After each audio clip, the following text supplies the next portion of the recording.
Welcome back. Welcome back to Hangover Hotline. I'm your fucking host, Mikey, or Bruno, whatever the fuck. And then Justin up in this bug. Yo, what up? We're Sorry, fucking felt like screaming. Yeah. Oh my god. You burst one of my fucking things. Oh my god, you got the whole fucking chalice, bro. Mm-hmm. Today we are doing tequila. See, mami. Mi amor. Oh, no, mi amor. That's mi Italian. amore. That's Italian. No, it's not. That's Spanish. Is it? Mi amor. Mi amore. Yeah, no. I don't know. Pretty sure Anyways, that's Italian. Okay, well, today I am going to be drinking Jose Cuervo. I thought about getting that. You may see that it's a little low. Yeah. I bought this specifically for this podcast, but I learned something. I learned something from this part of the bottle all the way down to this part of the bottle. I learned something. What'd you learn? And what I learned was the taste of tequila. I don't know why I've never realized it until now, but it's a very unique taste, bro. Very unique. And like, I say that specifically because I'm going to be drinking Jose Cuervo with some pineapple juice. Trust me, it's pineapple juice in here. And some Canada Dry ginger ale. Okay. Dude, I was in the store and I was like, no, I brought this home. I took a few shots, tasted a little bit. And I was like, what would go good with this? Pineapple juice, okay. Yeah. Ginger ale? And here we fucking are. So I'm going to do one of like just tequila and pineapple juice in my little fucking glass right here. Yeah. I'm going to rate it on how it tastes, and I'm going to do it with both Canada Dry and fucking pineapple juice. While you do that, I can go ahead and give my drink a rating. So I am drinking Margaritaville Silver Tequila. Now, what's funny about this brand, if you don't know anything about Margaritaville or something, do you remember that beer I had, that Land Shark beer? Yeah. This is essentially the same brand. It's just a different name. No. And do you know who owns that brand by chance? Who? Jimmy Buffett, the old singer. Like singer No guy. shot. Yeah. So he owns Margaritaville, which is like a restaurant brand that owns a whole slew of things, basically. Fucking hell. It's a lot of tequila. But yeah. So when I seen this, I thought it would have been funny to just be like, yeah, fuck it. Let's go ahead and do that because I already reviewed his beer. Why not do his fucking tequila? But I also felt like it would be fair to show you the mixer I'm using because I'm just obviously using a mixer. It is Sweet and Sour by Master of Mixes. Okay. I don't know. There was a bunch of different types of flavor. That looks good, by the way. There was a bunch of different like flavors and shit that you could have used as mixer, strawberry, watermelon, but I don't know. I just kind of wanted something a little bit sweet, but also kind of sour. Oh my God. You look like you're having a great time. Well, you go ahead, review your drink. Yeah. So here's the thing, right? The tequila has, it's like one of those tastes. And I think I've never noticed it was because I've always drank it in margaritas and all the flavors in margaritas kind of like overpower the tequila where you don't have the actual taste of the tequila. Yeah. And so with this, I'm trying to go for something cheap and simple for those of you at home that aren't mixologists that want to try something other than beer and just straight Jack or something, Jack and Coke. Yeah. And this is something that you can easily do with tequila. I literally got a big can of that pineapple juice. I popped it open, poured it in here because you don't want to leave it in the can in the fridge, or even if you cover it, it's gonna rust and it's gonna go to shit. Right? Put it in a container or some shit. And I literally just poured like this much tequila, or so, and then filled it up with pineapple juice. That's ice. For the audios, that's like a couple shots worth of tequila that he poured in there. Yeah. And with this, oh my God. You get the pineapple juice, you get a hit of that tequila. Should probably put some more tequila in there. Yeah. And then I can't wait for the ginger ale part because the ginger ale adds that little fucking hint of ginger ale. Yeah. you know, and it's like it makes it a little bubbly and a little bit like sharp on the throat, dude. Okay. Yeah. I cannot believe I've been missing this for so long. But for just straight pineapple juice and tequila, Yeah. the simplicity of making this drink, the cost of it, this bottle was like $35. You can get cheaper bottles of tequila. I'd rate it a fucking 8.5 out of 10, dog. Damn, and that's I mean, for the flavor aspect with the amount of flavors and shit, yeah, a 7. Okay. But with everything combined on how easy it is, like you saw how quick I made that drink. Yeah, and shit, like 2 seconds. And how good it is. I mean, this is a poor man's drink right here. A delicate poor man's drink. So a 7 to 8 out of 10, roughly. You know what? I think 7 for flavor, 8.5 for making it at home. Everything. Okay, yeah. And flavor. I gotcha. Well, I'm having a just frozen margarita. Very straight, very simple. Just the silver tequila and the mixer with some ice thrown in a blender. Super easy to make if you have a blender at home.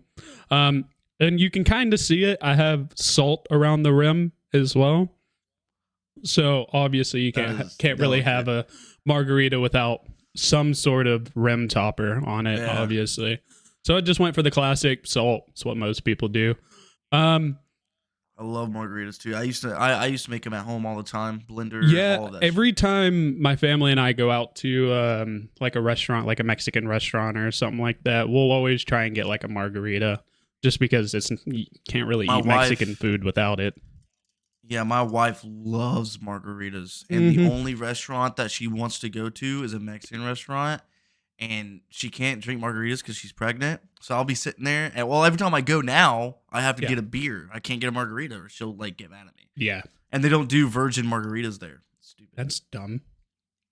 But I think all overall, for like the flavor profile, I feel like that tequila is a little kind of like drowned out from the sweet and sour. All overall, the ice too. Water. With the ice. All overall, the tequila, I smelled it a little bit beforehand, and it smells actually kind of nice. Take a little swig of it. Oh God, no! Tiny swig. Tequila would kill me.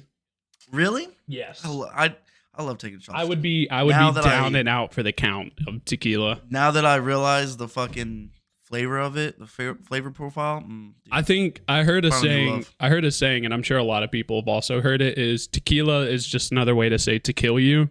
And that's what tequila does to me. It fucks me up. But I see that. I'm gonna enjoy this frozen margarita, and hopefully I'm not gonna die by the end of this fucking episode. Hey, that's the point of Hangover Hotline. It's if we okay. Don't get fucked up, then we're doing something wrong. I give you my full permission to still steal my PC, rip my footage, and upload it and use me as the title. Co-host dies in the episode. Yeah. Fucking exclamation point. But all overall, I'll say like a 7.5, maybe a 7 out of 10 for everything involved, the easiness to make. The tequila was relatively cheap. I think I spent maybe $30 on both of them together. Maybe not even that. Nice. But yeah, 7 to 7.5 out of 10. Hell yeah, dude. Yeah, I don't know what it was, but I got this. We were actually supposed to record last weekend. I forgot what happened, but we weren't able to record. And then I know exactly. I what had happened. this. We both ran into financial issues and couldn't afford to get the alcohol. Yeah, that's right. We both got paid late as fuck. Yep. But yeah, so I got this and it was sitting there, and I was like, damn, I kind of want something, like I want to taste it. And boom, it's fucking gone, dog. I don't know. Gone. I kept stopping myself. And I was like, no, it's for the pod. This is for the pod. But I think this should be enough. I think that'll get me pretty fucked up. Yeah. So there was another thing you told me. You and Josh told me earlier this week. Earlier this week. But you didn't want to tell me because you wanted to save it for the pod. What was that? My anxiety has been riddled all fucking week. All right. All week. Fuck, I don't have anything to. I was gonna have something to show you. You're And you'd be unprepared. like, You were supposed "Hey." to tell me something, and you're unprepared. No. It's not something to show you. It's something. Oh, okay.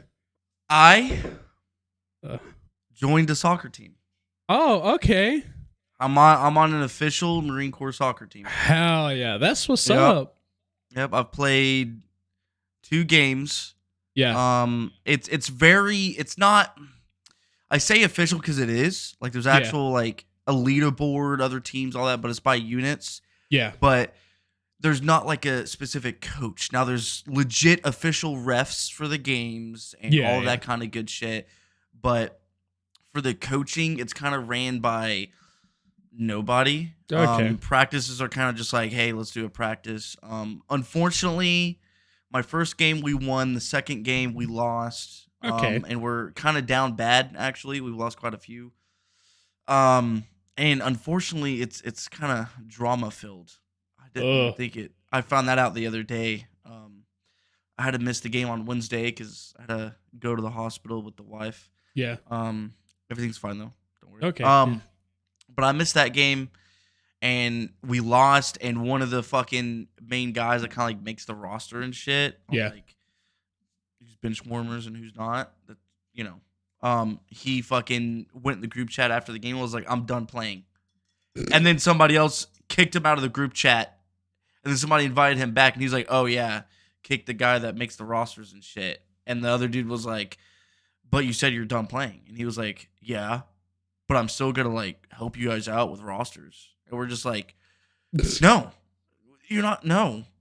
I'm just like, they're just a bunch of fucking babies. Yeah. But it sucks because like I know how positions work. I know how the game works and shit. Yeah. And our first practice actually before our first game that I went to. And this was, I found out about it because they didn't have a lot of players. They didn't get the word out enough Yeah. of, hey, you want to join the soccer team, sign up here, whatever. And you don't have to know how to play soccer. Like, you literally just sign up and you're on the team, right? Yeah. But our first practice, we just played like 4v4 half of the field. Okay. Yeah. For about 30 minutes, and that was it. That was the whole practice. Didn't talk about anything. Just that's all they did. And I'm just like, after that, I was talking to some of the other players, and one of them I know. I was like, "Have you ever played soccer before? Like, do you know what's going on?" She's like, "I have no idea." I'm just, and I was like, and I asked her, I was like, "Did you play in the first game?" She was like, "Yeah." And I was like, "What position?" And she was like, "What do you mean? What do you mean what position?" And I'm like, "You played in the first game, but you don't know what position you were in?" I mean, I guess some people So- are just kind of there for the vibes, right? They're just Well, there to yeah, be active, but- have fun. Yes, but the thing is like they want to learn how to play soccer, Yeah. but no, they're not teaching No one's there how to to play teach them, soccer. yeah. The kids that know how to play soccer, they just don't want to tell everybody how. Yeah. Yeah. You know. Thankfully for me, I know how to play. I wanted to be more of a center mid, but we do have pretty decent players as strikers or Yeah. forwards and center mids. So I got thrown in the center back and the right back. Yeah. Which I did pretty good last game. Okay. Nice. I deflected a few balls. I was getting that work in. Nothing was my fault. But yeah, Fucking brick wall it's fun. Bruno. It was pretty awesome. Hell yeah. It's really made me. I went out and bought a brand new pair of cleats, shin guards, Ooh, okay. knee-high socks, shorts with no fucking pockets. That was a fucking thing. Mm-hmm. But yeah, no, I really was. I am having fun. Hell It's yeah. just these kids are being fucking kids. And I'm also one of the highest ranks on the team. There's a gunnery sergeant, and then a few officers, but they're not really on the team. They just kind of like show up when they want. Okay. Most of the players are junior Marines, and they run everything, and they're just fucking pussies, dude. It's so annoying. So annoying. But, I'm going to try to kind of take over and do some practices. It runs as you would expect a bunch of junior Marines to run it, I suppose. Yeah. Which is Yeah. fair. But no, yeah, I joined a soccer team. That's what's up. Get dude. more active with that shit. Another surprise. I did weigh-ins last week, Okay. and I'm doing something wrong. Okay, so I'm taking a supplement, and the supplement's fucking me over. I'm not gonna say what the supplement is, but it's legal and all that kind of shit. Yeah. Don't worry, it's not fucking steroids or tren or Obviously. whatever it is. But I ended up gaining 10 pounds in the past month, but not gaining in the waist area. The West. So so whenever you weigh in the Marine Corps, you have to you weigh in on a scale. Yeah. There's a max weight limit you can get to. So my max weight limit is 180 pounds. Okay. I can't go over that, or they'll Yeah. tape you. So they take measuring tape around your waist and your neck, and they determine your body fat percentage. Yeah. And if you're over 18% body fat, then you are fat, and you have to get put in a special program, and then eventually get kicked out of the Marine Corps. Yeah. So for this last one I went to, last week, I went, and since my last weigh-in, which was exactly a month before to see my progress and shit, Yeah. I did not gain any in my waist. I did not gain any body fat percentage. Yeah. But I gained 10 fucking pounds. I'm at 205 pounds now. Jeez. But by Marine Corps standards, I'm within height and weight standards. Okay. So I'm like, I've been running too, but I think whatever I'm taking, it's like building my muscles so much and not burning any of my fat. Yeah. Well, I'm also on an all meat diet. Well, All meat diet. muscle does weigh more than fat, so that does kind of add up. It would make Yeah. it would be weird if you But- took it to start losing weight. I guess if that's why you originally started taking it, then that's kind of a weird reason. If Yeah, it's more of a yeah. if it's a muscle builder, then like you should have known from the get go. Muscle. I weighs think more. I think it is, but it's like new, and it's something new that I'm trying, and it definitely is a more of a muscle builder. It doesn't burn your fat like it's Yeah. supposed to. Yeah. So, yeah, I gotta go back to some. That's something. Yeah, you'll have to like slim down for and then start taking to rebuild. well, So that it- way I you're don't know how not to explain it. constantly always going to be over your supposed weight, even if you are still making it by because waist standard. during my deployment, I was using the stuff, different kind of it, for 3 months, and I went from 195 to 165 in 3 months, Yeah, which is a huge. Yeah. That's massive. 30 pounds. 30 pounds in 3 months. That's 10 pounds a 10 month. pounds, That's yeah. a lot. And Marine Corps, the way their programs work for burning fat is if you're losing 2.5 pounds a month, then you're on track. Yeah, So I was burning 10. So shit works, just not this shit. yeah. But anyways, yeah. Joined a soccer team and shit. Getting back in shape, getting more active. I'm gonna start going to the soccer fields around my house and shit and kicking the ball around. Pretty Hell excited yeah. for it. That's what's up. Well, there is one thing I want to talk to you about. You're kind of a cinema guy. You like watching movies more than I do, I should say. I You- mean, yeah, I haven't watched it. Well, you haven't watched movies in a while, but I remember when we were younger, you would always be the one sitting down watching a movie when I was the one being like, "Hey, let's play this game, let's play that game." Meanwhile, you're over there watching like fucking Interstellar or something, right? I want to talk to you about two movies that just came out recently. Oh, Do you want to? Do you want to I take a have one guess? in my talk. Do I you- have one in my talking points. Is it Oppenheimer? No, Which one is it? What movie Sound are of you? Freedom. Oh yeah, that is it. I've heard of that one, but that's not one of my talking points. One of I'm about two. to hook your whole family up. Okay, so the two movies I want to talk about are Barbie and Oppenheimer. Barbie. Only for the sole fact of this. Both movies came out on the same day, right? That was kind of like the whole Barbieheimer thing, if you've seen the memes, right? Barbie has grossed about $700 million. Massive movie. And Oppenheimer has grossed $400 million.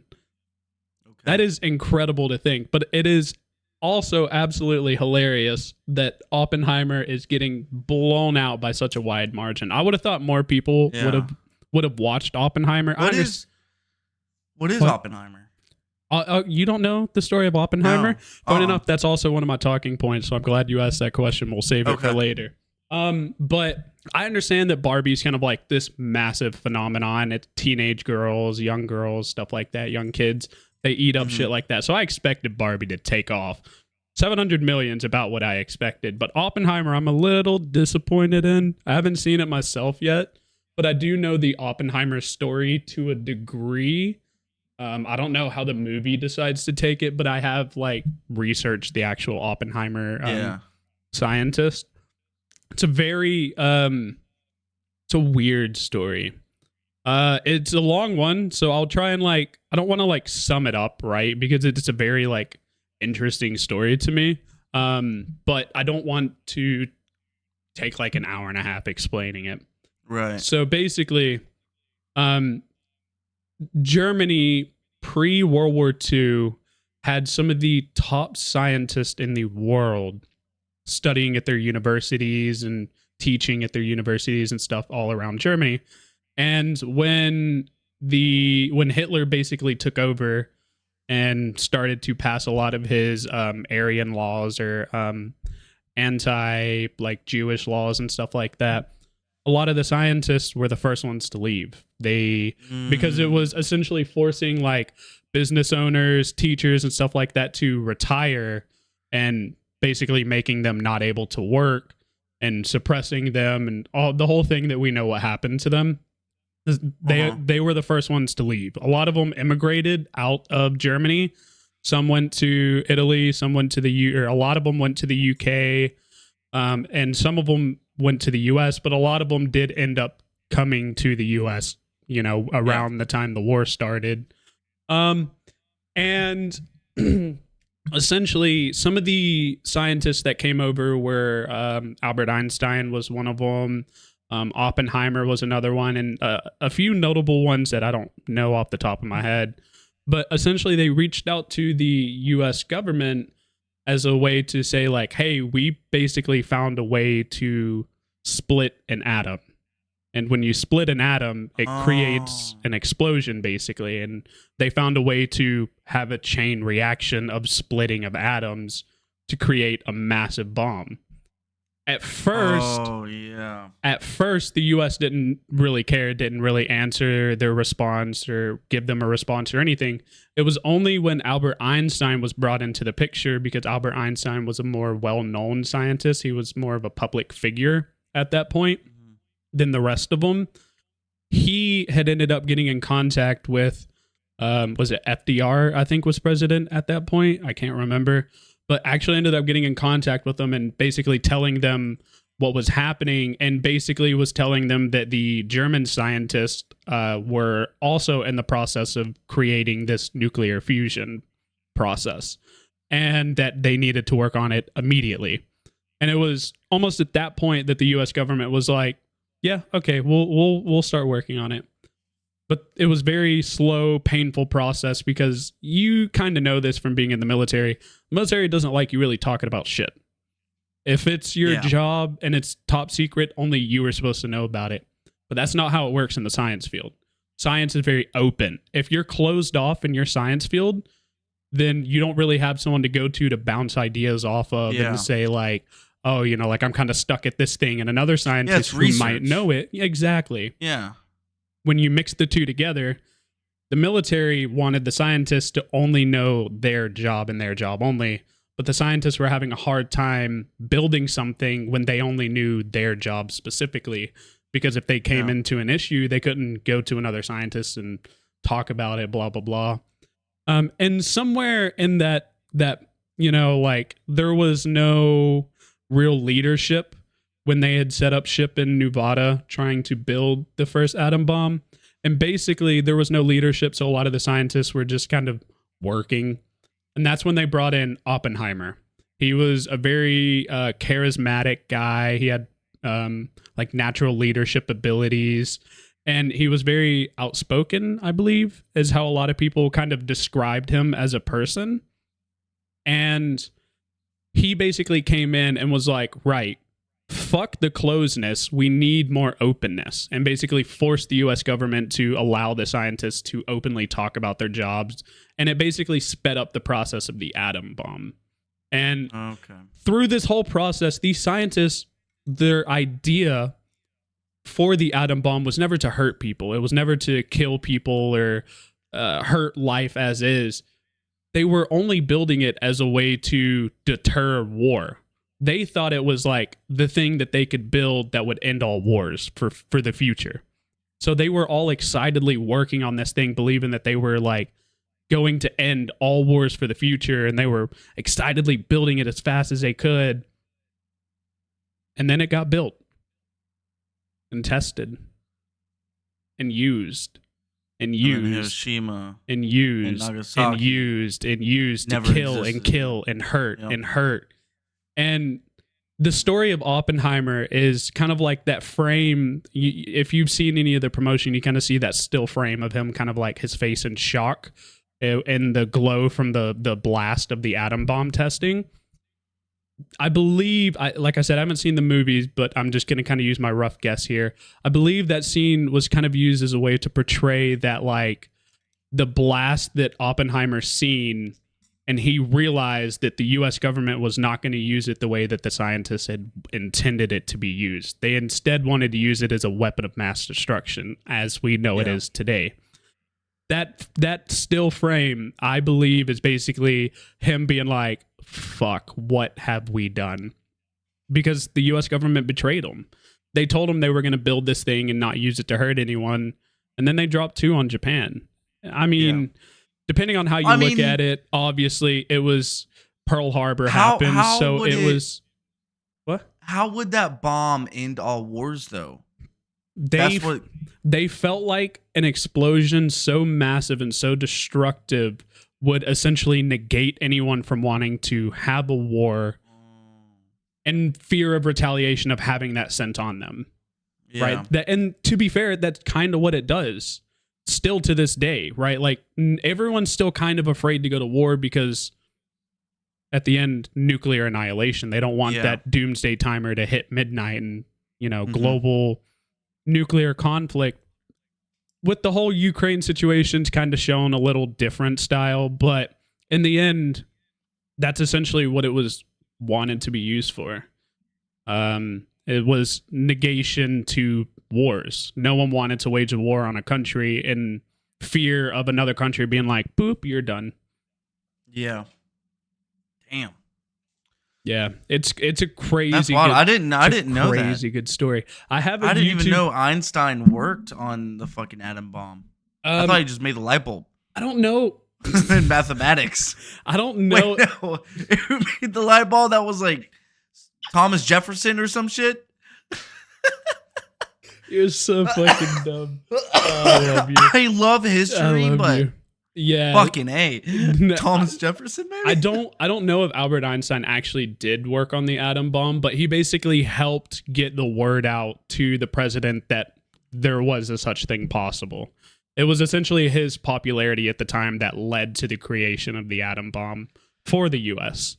And I have a link here in my talking points that I will send to you when you go to start like uploading the bot and everything. We'll put it in the description. It's a channel by the name of Spectacles, and it's called Why America Betrayed Oppenheimer.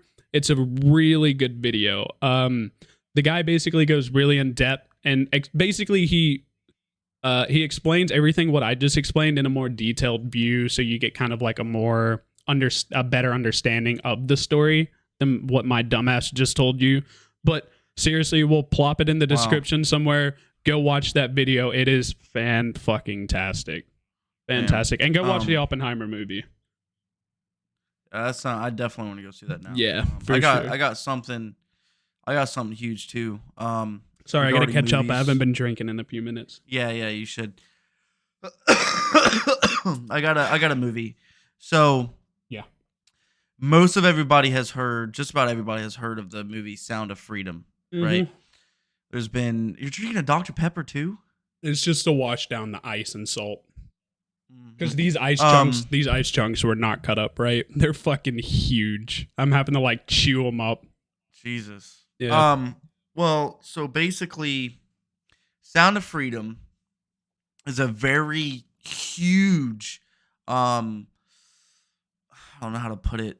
It's very controversial, right? Yeah. Because it's a what I heard before I watched it, because I did see it in theaters last week. Yeah, I haven't seen it yet. What I heard was that it revealed Cali or Hollywood and the child, predators and exploitation of children, Yeah. child trafficking, all that kind of shit. Very disgusting, gory things. Yeah. I heard it was very controversial, and there's tons of stories out there, tons of TikToks I've seen, stories and shit of the theaters actually making it almost impossible to even watch the movie. It's like one of the things that I've heard and seen is people go to watch the movie, and online it says it's sold out, but they walk in the theater, there's nobody in there but them. Yeah. And then you've got them turning the AC off in the room and saying, "Oh, the AC's broken, so no AC." I've seen ones of fire alarms being pulled while the movie's playing, lights staying on during the whole movie, shit like that. And so that's kind of what I was expecting whenever I went and saw it. Yeah. But the movie literally is based in Mexico, the Yeah. entire movie, and it's a true story, 100% true. It's basically a detective that. I'm sorry, I'm getting a call. You're good. It's a detective that, basically his job is to, basically find kidnapped children, Yeah. shit like that, and he begins a path of. He basically opens wide this child trafficking operation in Southern America, and like he quits his job. I think he worked for like the Homeland Security, I'm pretty sure, Okay. or some shit like that. And he went to South America to try to find this child, and they were like, "No, come back, you're done." And he's got a wife and like 5 kids of his own. Yeah. And so basically, he's like, "No, my resignation is in your inbox. I'm quit. Like, I'm gonna stay here and get this shit done." And I don't want to ruin the story or anything, Yeah. but like, it's huge. Like, Yeah. actually seeing how this shit works, what happens, that there's so much of a percentage of children that get trafficked into the United States. Yeah. That are just like nowadays, like slaves are more. There's more slaves in the world now than there were slaves back when slavery was legal. Did you know that? I think I've read a statistic like that somewhere. Yeah, there's more slaves today than there were back in the days it was legal. I think that's just mostly because like population has grown exponentially since then as well, right? Population, and then you also got the use of the internet. Yeah. You can go onto the dark web and essentially order you a slave, almost. So crazy. At least, there's a lot I of wouldn't know catches anything to about it, that, but honestly.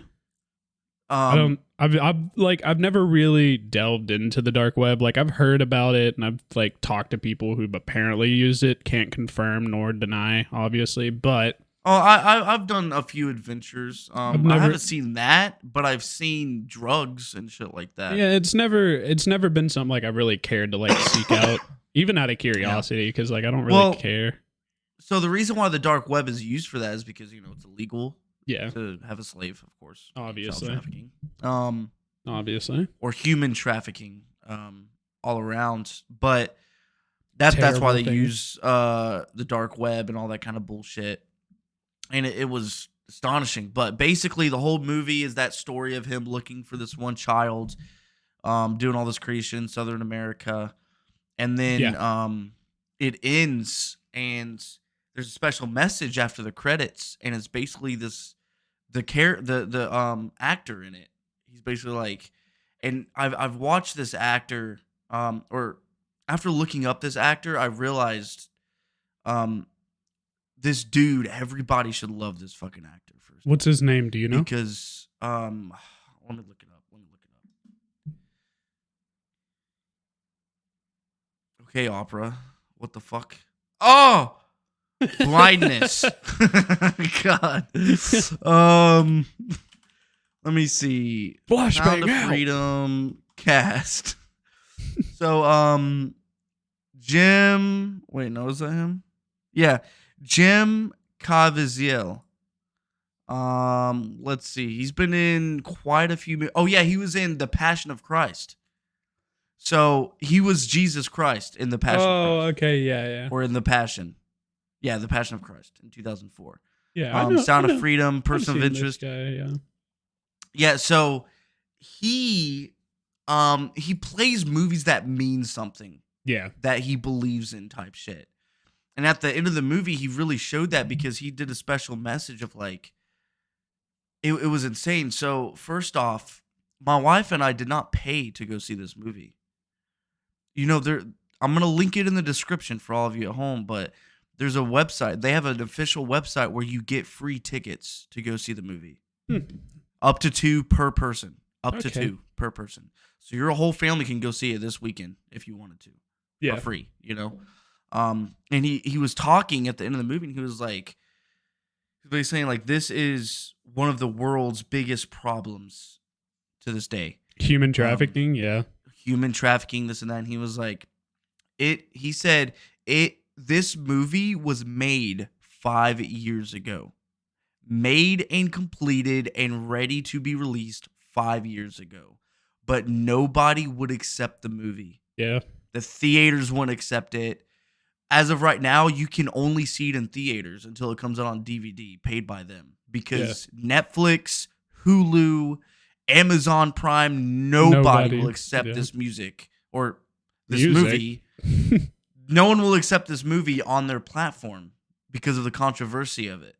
And it was like, what in the fuck? Like, why? See, I hate stuff like that. It's because of the topic that it covers. I'm almost certain. Because, like, human trafficking is something that no one really ever wants to talk about. Because we all collectively agree it's a shitty thing, right? You're just going to snatch some random person up and take them far away from the people they know and love, their home. Just force them to do shit because you view them as a lesser person or whatever.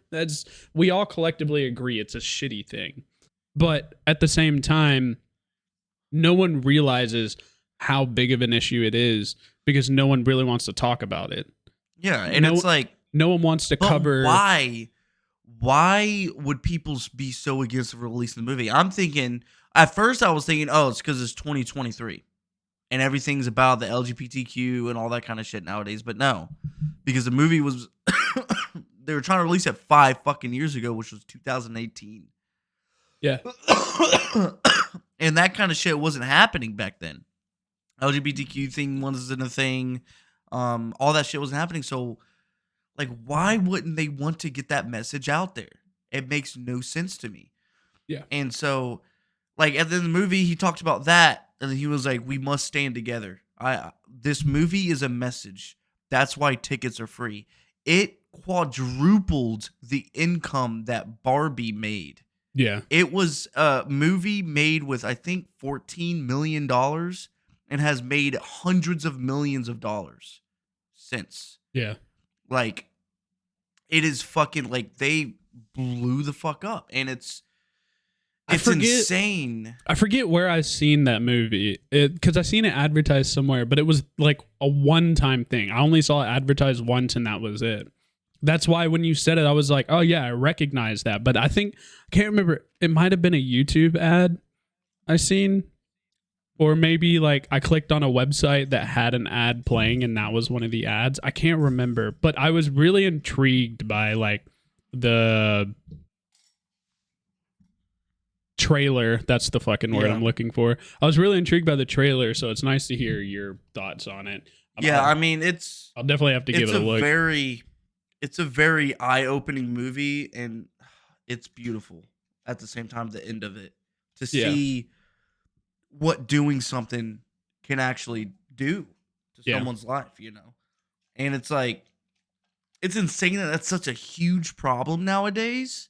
Yeah. And at the same time, it's insane that this simple movie that's supposed to be a message took this long to get released. I mean, that's exactly what he said. This isn't supposed to be a movie to make money. And he in the message, he was like, right here is a QR code. Take a picture of it, give it to your friends so they can get free tickets to come see this movie. Because this isn't to make money. This is to watch the movie. If you have a picture of it, maybe we could plop it up on screen somewhere. Oh no, I've got the link. I'll put the link down below. Okay. Yeah, I mean, Jocelyn found out that it was free, and then I looked into it, and then after seeing the movie, it was like, holy shit. And you got to think of it like me being a father and everything, and imagining like seeing my own son in this movie, and that shit happened to him. Oh my god, dude. Yeah. And it isn't gory to the sense of visuals. It's gory to the sense of having to hear what happened to this little boy, what happened to this little girl type. Yeah. And seeing like, oh dude, it is absolutely insane. It's wild. But I'll definitely have to give it a down check. below in the description will be the link. We're going to have a your free lot of tickets. shit in the description because I also have 2 more things I want put in the description. Yeah. So down below, you'll see a link for free tickets to Sound of Freedom. I don't know when it stops showing. Let me actually see. When does Sound of Freedom leave theaters?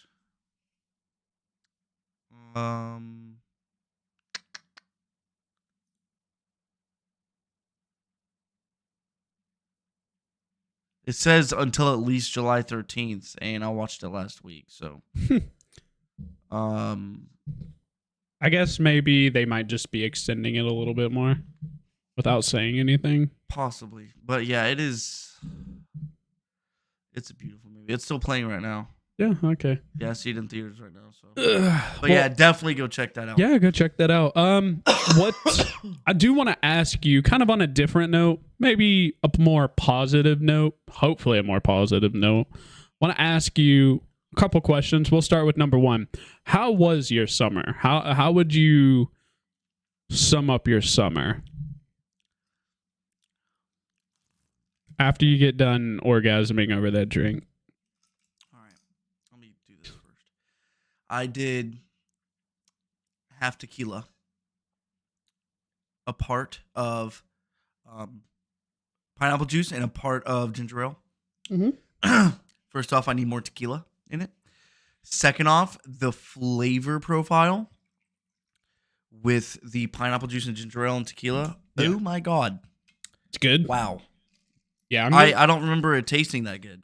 You getting a good buzz going so far? Because I am. Holy shit. Oh, I'm buzzed, yeah. This glass, honestly, I didn't realize how fucking big it was. It looks half gone, but I swear to God, I'm struggling to get through that because it's so massive. The ginger ale, dude. It's good. Ginger ale is the key to this. Holy shit. Anyways. Yeah, I'm like... My summer was very boring. I'm trying to get through this fucking goblet. Oh. Yeah, do that. My summer wasn't really. I mean, we went to the beach quite a few times. We live right by the beach, so yeah. But nothing crazy. Nothing crazy. Do you know what we used to get up to during the summertime? Do you remember? Me and you? Yeah. Well, just our childhood summers in general. Honestly. No, not really. We don't. But do you remember our summers at least being dope?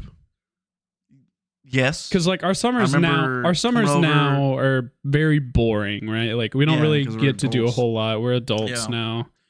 But I remember coming over and playing Life, the board game, and us fighting over it. Table flipping this shit. I remember playing with that little ring that you had, the WWE ring. Oh, the WWE wrestlers. Yeah. And then us actually end up doing that IRL and fucking RKOing each other. That was awesome. Any board game that was ever in existence that we played, I always ended up table flipping.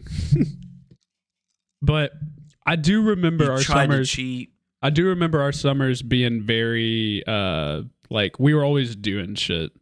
And I only wanted to ask that to kind of compare how our summers were as children to what like kids' summers nowadays might be up to. What do you think kids are getting up to nowadays, honestly? Video games. Yeah. staying at home. See, I don't. I guess this is just kind of like the adult in me still coming out, but like I'd still prefer to get out and do shit, right? Oh yeah, that's why I joined a soccer team. I Yeah, want to get out and do shit. that's know? fair. I want to get out of the house. But like it's so funny because like we're kind of in that mix of like growing up in a digital age, but still being forced to go out from our parents and shit, right? And hanging out in the local neighborhood. And I think that's kind of like holding with me now as an adult, because now I'm kind of more of like, oh, like I'll go sit outside in the backyard, kind of just listen to nature, see what's going on, even if there is nothing to do, rather than sit here at my desk and play video games. Yeah. I'm like, it's weird. I'm kind of hitting that stage where I'm slowly progressing how much time I sit at my desk, to the point to where like, I think I'm sitting down at my desk for maybe like 2-3 hours a day at most. Yeah, unless like we're doing this or something. Like obviously this is the one exception. Yeah. I mean, I that's also a change with my schedule and everything too. Yeah. I have some big changes that I have to announce as well. But yeah, summers, I mean, as an adult, you don't really see summer as, I mean, July 4th, I went and saw Plain White concert, Tees. yeah. I mean, that was about it. Going to the beach. I've lived by the beach for 6 years now, though, so it's like, yeah, nothing crazy. Now, those of you that live inland, going to the beach is a huge deal. It's a big deal, yeah. For us, it's like we're here all the time, so we don't really care for it. It's kind of more annoying than it is fun. I think you just need to find a new outlook on life, you Debbie Downer. My bad, big dog. The beach is one of those things where you're meant to go and relax, enjoy the view, enjoy what you have, not fucking... I mean, my family came down a few weeks ago, and we went to the beach, and that was fun. Going to the beach with friends and stuff, but when it's just me, the wife, and the kid, it's not as fun because, well, the wife is pregnant, the kid loves to eat sand. And so it's more of like son. Taking care of my son and my wife instead of, jumping on a fucking floatable raft that me and Davis bought at Walmart and rafting out to a mile outside of the beach. I mean, yeah, that's fair. We walked for an hour back to our spot on the beach after drifting so far. Yeah. Shit like that. I do miss that. Whenever my family was down, we went to the beach. That was fun. Yeah, that's fair. But yeah, I mean, I don't know. Summer's weird now. Just like as an adult, obviously, like you have to still work and stuff, right? But for the most part, it's like doing things that we used to do as kids that were very exciting, or no longer. Like kids don't find joy in that, like going out and fucking riding dirt bikes for like half the summer. Like most kids just want to be inside dropping nukes on Call of Duty. Yeah. I mean, the shitty thing is because they can do that year round, Exactly, right? Like, but the weather's only nice for a few months out of the year, right? Because after summer hits, fall starts. That's when most of like the storms start hitting. It starts getting colder. People don't really want to go outside all that much. Yeah, and that makes me really like. That makes me miss having a dirt bike and 4-wheeler and shit. Yeah, exactly. Because that was a lot of fun, dude, when I was a kid. And that's definitely a goal that I have for whenever my son grows up and he's old enough to ride a dirt bike or a 4-wheeler. Definitely having a house out in the woods or some shit where he can ride them. Because right now I'm in military housing and I have a backyard that I can fucking do a fucking star in the center of it and touch all the fence. It sucks. Yeah. But, that's another part of life where it's like the older you get, the way I see it is when you hit 18 and you go out on your own, you get a job or whatever the deal is. I'm the type that's like, I want to rush to make money. So when I'm 30, I can relive those childhood memories with my own children. Yeah. And I'll have the money to do that because I spent all my time as a fresh young adult getting that money to be able to do that. You know what I mean? Yeah. Because Yeah. by the time, whenever I'm 30, my kid will be 8. Yeah. That's And around he'll the be kind of time like I around that started perfect riding. age. Yeah. Yeah, that was around the time I started riding my first dirt bike. So Yeah. And that's kind of around the age most kids are wanting to kind of like put their hand in everything to see what they like as well. So I think that'll be kind of like a fun age. Because I'm excited to get him into soccer and shit. Oh Yeah. my god! Because that's kind of Play where my soccer niece with is at right now. And it's fun to see her going through it as like a 7-year-old little girl because it's so like she wants to be out. I do kind of want to clarify. She doesn't go to a public school. I'm not sure if I said this on a podcast before, but my niece doesn't go to a public school. She goes to like a private ranch school. It's like a Christian school. Really? Yeah. So they do a couple things. They teach them the normal academics that you would normally learn in a public school, but they also learn. It's a Christian school, so they learn a lot about Jesus and God and stuff like that. As well as it's a ranch school, so it kind of teaches them how to live like life on a farm. They have Really? Yeah. So it's the best way to describe it is her school is a barn. She goes in and there's like this basically improvised barn that was turned into a school, and the main like principal, the main teacher lives there. It's her house. And she has a couple other teachers that kind of like come in and help out and stuff like that. And it's kind of organized differently than normal public school. It's not like kindergarten, first, second, third, fourth, fifth, etc. So you're kind of like the kindergartners and first grades are kind of grouped together. Second, third, and fourth, I think, are grouped together. Fifth, sixth, and seventh are grouped together, and then like so on and so forth. So it's kind of like an age group by grade rather than like per grade has their own teacher, etc. Right? Because it's not a big school. I think it's like 30 people in her entire school, and that ranges from kindergartners to like seniors.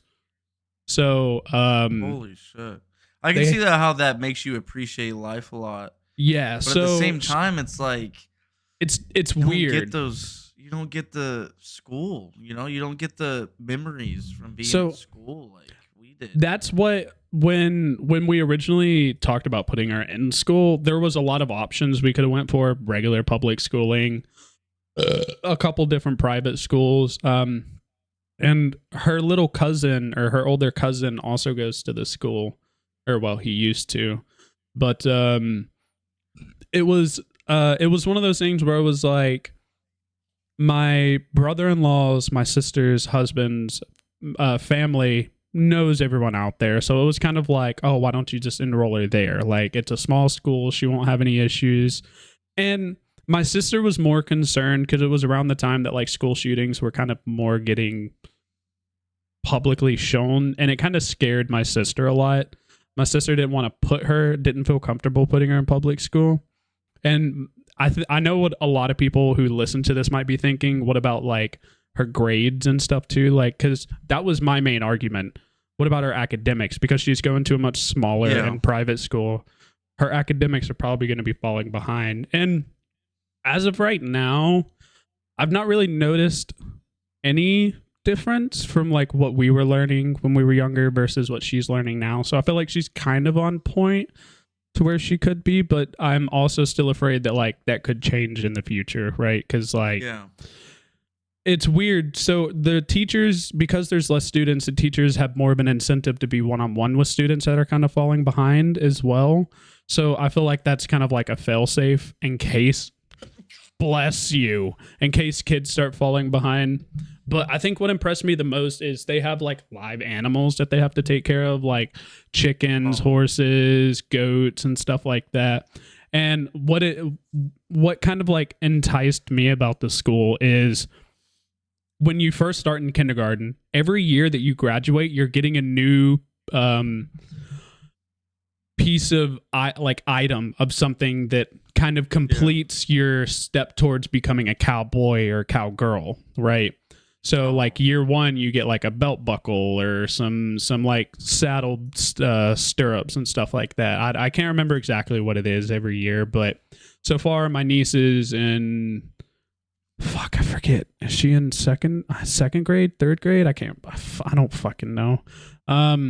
But she's gotten a few things now. And so like, it's kind of cool because they are given a horse like pretty much every year. If your horse, obviously if like your horse stays around every year, if the like family decides not to sell it off or get rid of it and, bring in a new one, you're typically given the same horse every year unless you grow out of that horse. In the case of like my niece did with her first horse, Elvis, it was like a miniature pony. She was the only kindergartner in her class, and it was the smallest horse to give her. But she's grown out of Elvis, so now she's on to her new horse. I forget its name. And essentially, they have chores every day. So like after school, they'll have like a list of chores to go do. Some of them are like feed the goats, feed the chickens, feed the horses, go help teacher such and such doing this thing, go help teacher such and such doing that thing. And I think overall, despite most of my arguments against her wanting to join the school, I do also feel like it helps her out more than what regular public schools are getting, because she's learning that incentive of I need to help out. Like she's learning that, I have a chore to do, I have a job to do. And depending on how you look at it, some people are like, oh, you shouldn't make a child that young work. But at the same time, my niece loves it, right? Like she asked to help out because of what they do at school. They teach her, like you have a chore to do, because when you work on a farm, everyone's kind of got to chip in to help out. Everyone earns their keep. And it's not the same here. We don't force her to do shit here. But like if she sees us going out raking the yard, she'll fucking come running out with her little toy rake and wanting to help too. And I think it's really nice to see kids that young good. See her at that age wanting to come help out. Because I remember when I was that age, I was doing anything but helping out. Yeah. I mean, the way I see it, the way that I grew up and everything, now if it was my decision with my own son, I wouldn't put him in a school like that. It is weird. A few different reasons. It is weird. Reason number one is, to me, in my opinion, being raised and shit, I think it's more of the parents' job to ensure that that is done. Yeah. Because my parents really didn't do that, Yeah. I had a rough childhood at the same time, so they both kind of like didn't ask me to do stuff like that for two different reasons. I won't get into that too much, but one of them was a good reason, the other one was a horrible reason. Yeah. But for two different parents, one was doing the right kind of thing, and the other one just wasn't. Yeah. But so that, and then at the same time, my memories in school taught me a lot about life. Yeah. Getting bullied in school or being that cool kid, having those experiences in the hallways, meeting girls, all of that kind of shit. I some of my most biggest memories in my life was at public school, because it's a lot of kids, it's a lot of people you'll meet. It's a bittersweet thing, right? Because it's like, on one hand, it could be very traumatic for some people. Some people like who were bullied relentlessly for things that might not even be their fault, right? Like, because I know we've had friends like that for a fact. Yeah. That have been bullied just for looking different, having a different accent, not their parents being poor, right? Like, so it's one of those things where it's like, that was when you have a kid that's getting ready to start school, and I think you'll kind of learn, you'll kind of understand what I mean when Levi gets, a couple years older, is like, you're kind of faced with the choice of like a few different things. How many schools are in the local area, and how is availability for them? Like, is there a public school? Are there a couple different private schools? If so, how big are the schools? How do they work? How are their academics looking, right? Because there's a lot you got to take into perspective. You can't really just chuck a kid into a school and be like, yeah, have fun. At the end of the day, you want to make sure that you're setting your kid up for success. You want to make sure that you're putting them in a pretty decent school where they're going to learn. They're not going to come home every day and be like, I didn't learn shit, Dad. Yeah, I mean, it's weird. That's also a thing for me, too, is it's weird with me since I'm in the military and everything. If I do 20 years or I go past 20 years, my kids will be moving through a lot of schools. Yeah. Every 3 years, they're going to have to go to a new school. But at least for one, and for two, they're going to be military schools. I was going to say, at least it's a military school, so it's not ever like, So they'll be taken care of. Yeah. But how does it, How does it how fare? different is that to Yeah. a normal school that's out for And civilians? that's part of the research you have to do as a parent, right? And like, I know I'm not a parent, but I love my niece to death, obviously. So I'm gonna like help chime in where I feel like if my sister and brother-in-law aren't taking something so seriously, I'll step up and say something, right? Because at the Yeah. end of the day, that's family. I want to make sure that my family is being set up for success, and that, like my niece from a young age understands the importance of needing to help out, but also understanding the importance of education and having fun. I think for a 7-year-old, she's grasping that concept really well, better than I think I did at that age.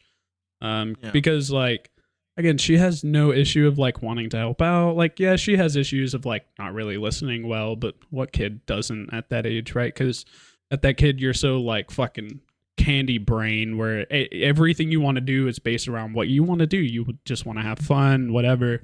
So obviously, like my niece has problems with like when we tell her no, she won't listen. But as far as like other things, she'll help out, and that's one thing like I'll have to give that her school specifically credit for, is her teachers relentlessly work with her on stuff like that, because she's like one of 2 students in her grade, so she literally gets almost one-on-one contact 24/7 with teachers, and all of her teachers love her. Everyone that works at her school loves her.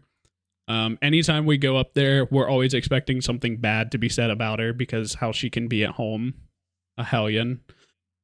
Every time we go up there, we're always shocked. Oh, Miss Haven's doing really good. She's such a sweetheart. She loves helping out. She did more chores this week than, she was scheduled to. So, she really loves helping out. And I'm just like, my niece? No, she'd hate you if you didn't make a bag of popcorn for her, right? Like, that's the niece I know. So it's funny for me to kind of like say that and not being a dad, but I'm also saying that to kind of like prepare you to what to look out for in a couple of years when Levi starts growing up. Because it's not as easy as just like, oh yeah, here's the school, have fun, son. You gotta kind of look into it a little bit, make sure you're not sending them to. Of course. Yeah, like, I mean, I definitely do plan on that. I definitely want to be involved in his schooling and everything like that. It's just, where are we going to be? What are we going to be doing? How often? Michael, you can't read past a 3rd grade level, so once he hits 4th grade, you're useless. Hey, fuck you. All right? Fuck you. Am I wrong? Bitch. Am I wrong? Your shirt looks like shit. No. Am I wrong? But, okay, that's what I thought. No, fuck your flamingos. Stop. But this is my favorite shirt, dude. I love this fucking shirt. Oh, God. My best shirt ever. But yeah, I'm definitely excited to see. You actually got me thinking, like, when does he go to school? Like, what? I mean, how old? He's 1 now, yeah? He's 2. 2? Okay. Like 4-ish? 4 to 5? Really? I believe so, yeah. 2 more years. Yeah, no, you're that's why I'm saying it now, is because you should, because I think what it is pre-K. You can start pre-K at like 3 and 4, I believe, and then they go into school either 4 or 5. I think it just depends on his birthday, and his birthday's in the summer, so you might have to start him the summer after. I don't remember, because I was one of the stupid kids. I never paid attention. I just kind of went with it. Yeah. I never got held back, thankfully, but I also never skipped a grade, so I don't know. Yeah, dude, I didn't get held back. I didn't skip a grade, but I was like flat 70s for every single class, every single year. It was different for my family. My dad especially really cared about academics. If I ever fell below an AB average, sports was over for that season. I was not allowed to play. Fuck, dude. So I didn't even get my strict household. I didn't get my first C until I was in 9th grade. And at that point, I think I had mostly kind of moved away from playing sports anyways, because I was around the time my dad passed away, and I wasn't really active with a whole lot of things in my life anyways, and depression really took over. So at that like literally it took my dad dying for me to get my first C ever. Damn. From kindergarten all the way up. I think my mom still has all of my fucking like records and shit stowed away. That's fucking crazy. You were a Yeah. 70 average, really? I knew you weren't like great Dude, at school, but I was like D minus type shit, dog. F's, like I sucked at school. I hate fucking school so much. That's why I'm not going to college. That's why I'm gonna give my, because I can go to college for free right now in the yeah, military. But I'm gonna give that shit to my wife or my son or whoever. If I stay for 20 years, then I can give it to both of them. No, I can only give it to one of them. to one of But them. shit like that. The military. That's one thing that's great about the military is, for me, that wasn't so great in school. I'm great with the military, and I'm great with learning and adapting and doing shit that the military needs. So it's like, You're I quick don't with know your how to put it. feet. It's not school. It's not school. My school joining the military was learning how to fix guns and run an Yeah. armory. I think what it And is that you is don't cooler you than learn a different way than what 2+2. most people do. Yeah. You don't confine to the normal like academic learning, which is fair. I mean, it was more hands-on type shit, I Yeah. mean, one of the lessons was like, hey, you're fucking on the front lines. There's Marines on the front lines. They're shooting a 50 cal at the enemy at the tree line or whatever the deal is. You have to run up to their fucking bunker and Yeah. fix that 50 cal because it went down. I run up to that bunker. How do I fix this 50 cal? Check this, fucking LTI this bitch, PFI this motherfucker, see what's wrong, fix the part, get it back Yeah. in action, shoot a few guys, and then it's good to go. Yeah. Move on to the next gun. And that's hands-on type shit. So like in our class, we would have guns in front of us and we would fix the fucking guns hands-on. Yeah. And Okay, yeah, that's where it's at. That's It was cool, it was fun, and you I felt learned like better you in that learned sense. better, yeah. That's fair. Also in my field right now is like, if I don't learn something or I don't complete this knowledge course or whatever the fucking thing is, if I don't do this correctly and I fail this, then I can literally, like, my life can be ruined. Yeah. Yeah, There's exactly. a lot more, instead of just getting told by my dad that, or my mom that, oh, we'll try better next year. I'm like, oh, you're a piece of shit. You're going to the brig because you failed to do this. So it's a lot more intense nowadays. And I think that's also a really big reason why I'm really good at what I do now. Because I mean, you got to think about it. Being a sergeant in the Marine Corps isn't huge.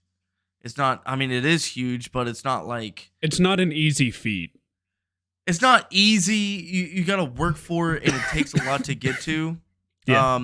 I mean, I know a lot of Marines that got out before they got sergeant that I feel like were better than me and just couldn't make it, shit like that. But at the same time, being a sergeant, you shouldn't have as much of responsibilities as I do. In my MOS, like being a sergeant in my MOS, I'm in charge of $10 million worth of military arms and ammunition. I've got 7 Marines underneath me that I gotta treat like my children and take care of. I gotta, like, for instance, I got 2 new Marines in the past few weeks, and one of them went and bought a vehicle over the weekend. I had to sit him down and be like, hey, like, what kind of vehicle is it? How much did you pay for it? What's the APR on it? All this kind of shit. I had to go through all of that shit with him and make sure that he didn't fuck up and he didn't make a bad life decision. And then if he did, I have to fix it. Yeah. So it's a lot of responsibilities. Yeah. And I think that's why I like the military so much, and I'm better at this than going to fucking school. Plus, I can get schooling from the military and then get out and have college credits and shit and go do some other shit. Mm-hmm. That's fair. Yeah, for sure. For sure. I don't know. It's weird. I felt like I never learned well from school, but also never did terrible in school. Right? Like, I dropped out my freshman year, and that was coincidentally when I got my first C. So like that adds up. I did end up graduating. I got my GED. Don't worry, guys. I'm not a complete failure. Not yet, at least. But it was always like the fear of like, because I played baseball growing up. You know this. Some of y'all might know this if y'all listen and pay attention. But baseball was always my thing growing up. I always loved sports, so it was always like anytime it was, you better not get a C, because trust me, you ain't playing baseball that year. Remember the one year I got like an 80, which is like B minus, right on the cusp of C. My dad looked at me and was like, you better go to your teacher tomorrow and ask for extra credit, as much extra credit as you can get. And if you don't, you're not playing baseball that year. And I went to school the next day and asked for like 5 packets of extra credit. Did it all, got my grade up to like an 87, and my dad just looked at me and nodded his head and just walked away. Didn't say anything else. Nothing else was said, just okay. So it's like that strictness was always something like I couldn't really get away from. But it also helped kind of like teach me the fundamentals of keeping on top of things. That's definitely something that I'm definitely going to teach my sons, my soon to children. be, yeah, is strictness and obedience to all orders, as the Marine Corps says. And that's something that I didn't get when I was a kid. I didn't get in trouble for making bad grades, and that was my biggest problem. I didn't get in trouble for smoking pot. I didn't get in trouble for you didn't get in trouble until my home. Mom yelled at you for it. Yeah. And then I didn't get in trouble until I moved in with Megan. But she had so much going on. She had fucking breast cancer and shit, you know? So, like, she couldn't focus all of her time on me like her own kid. So that's not her fault. But she, not even being my own mother, had the most impact on me with the whole obedience of all orders type aspect. So it's like, you know, after that, it was, it kind of made me realize, like, I mean, my father, he had a reason to not discipline me. My mom had a reason. It wasn't a great reason, but, you know, it was like, I definitely I definitely now see the effects, being the victim of the whole thing, of what happens when you don't discipline your children, you know? Because I only learned discipline and obedience whenever I joined the Marine Corps. And discipline doesn't necessarily mean like spanking your child or like beating them necessarily.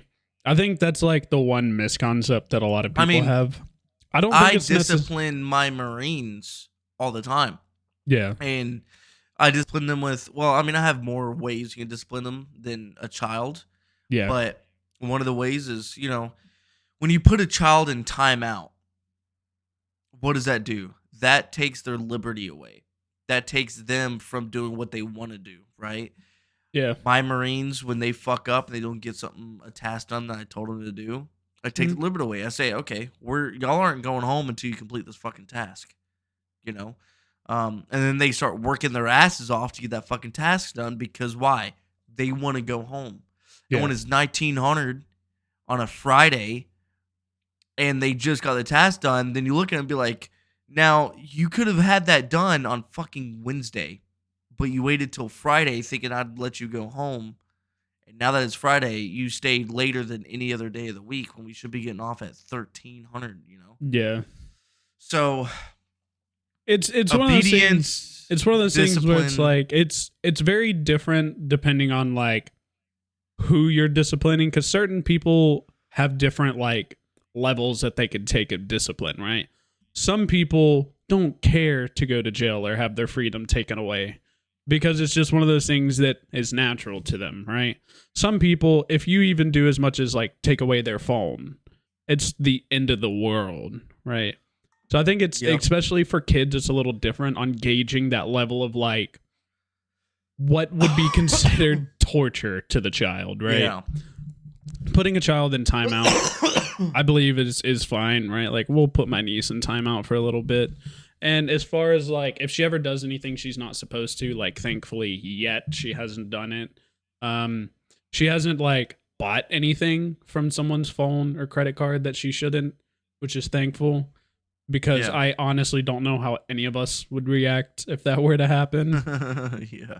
Because That like would be some wild she's shit. she's in this phase of like watching YouTube videos like Roblox especially.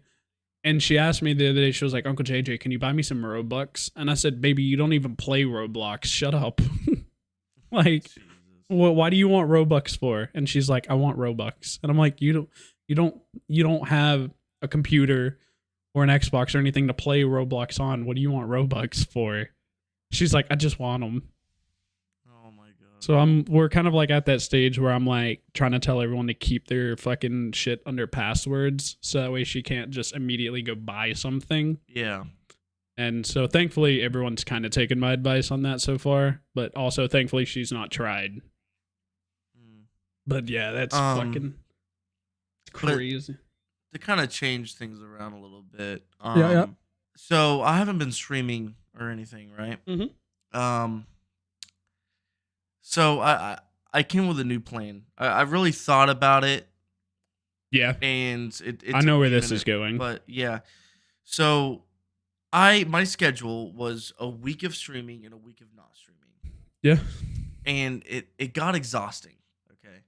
Mm-hmm. Got exhausting. Yeah. I had a little bit of growth. Unfortunately, something did happen. One of my first streams, I got like 70 or 100 followers.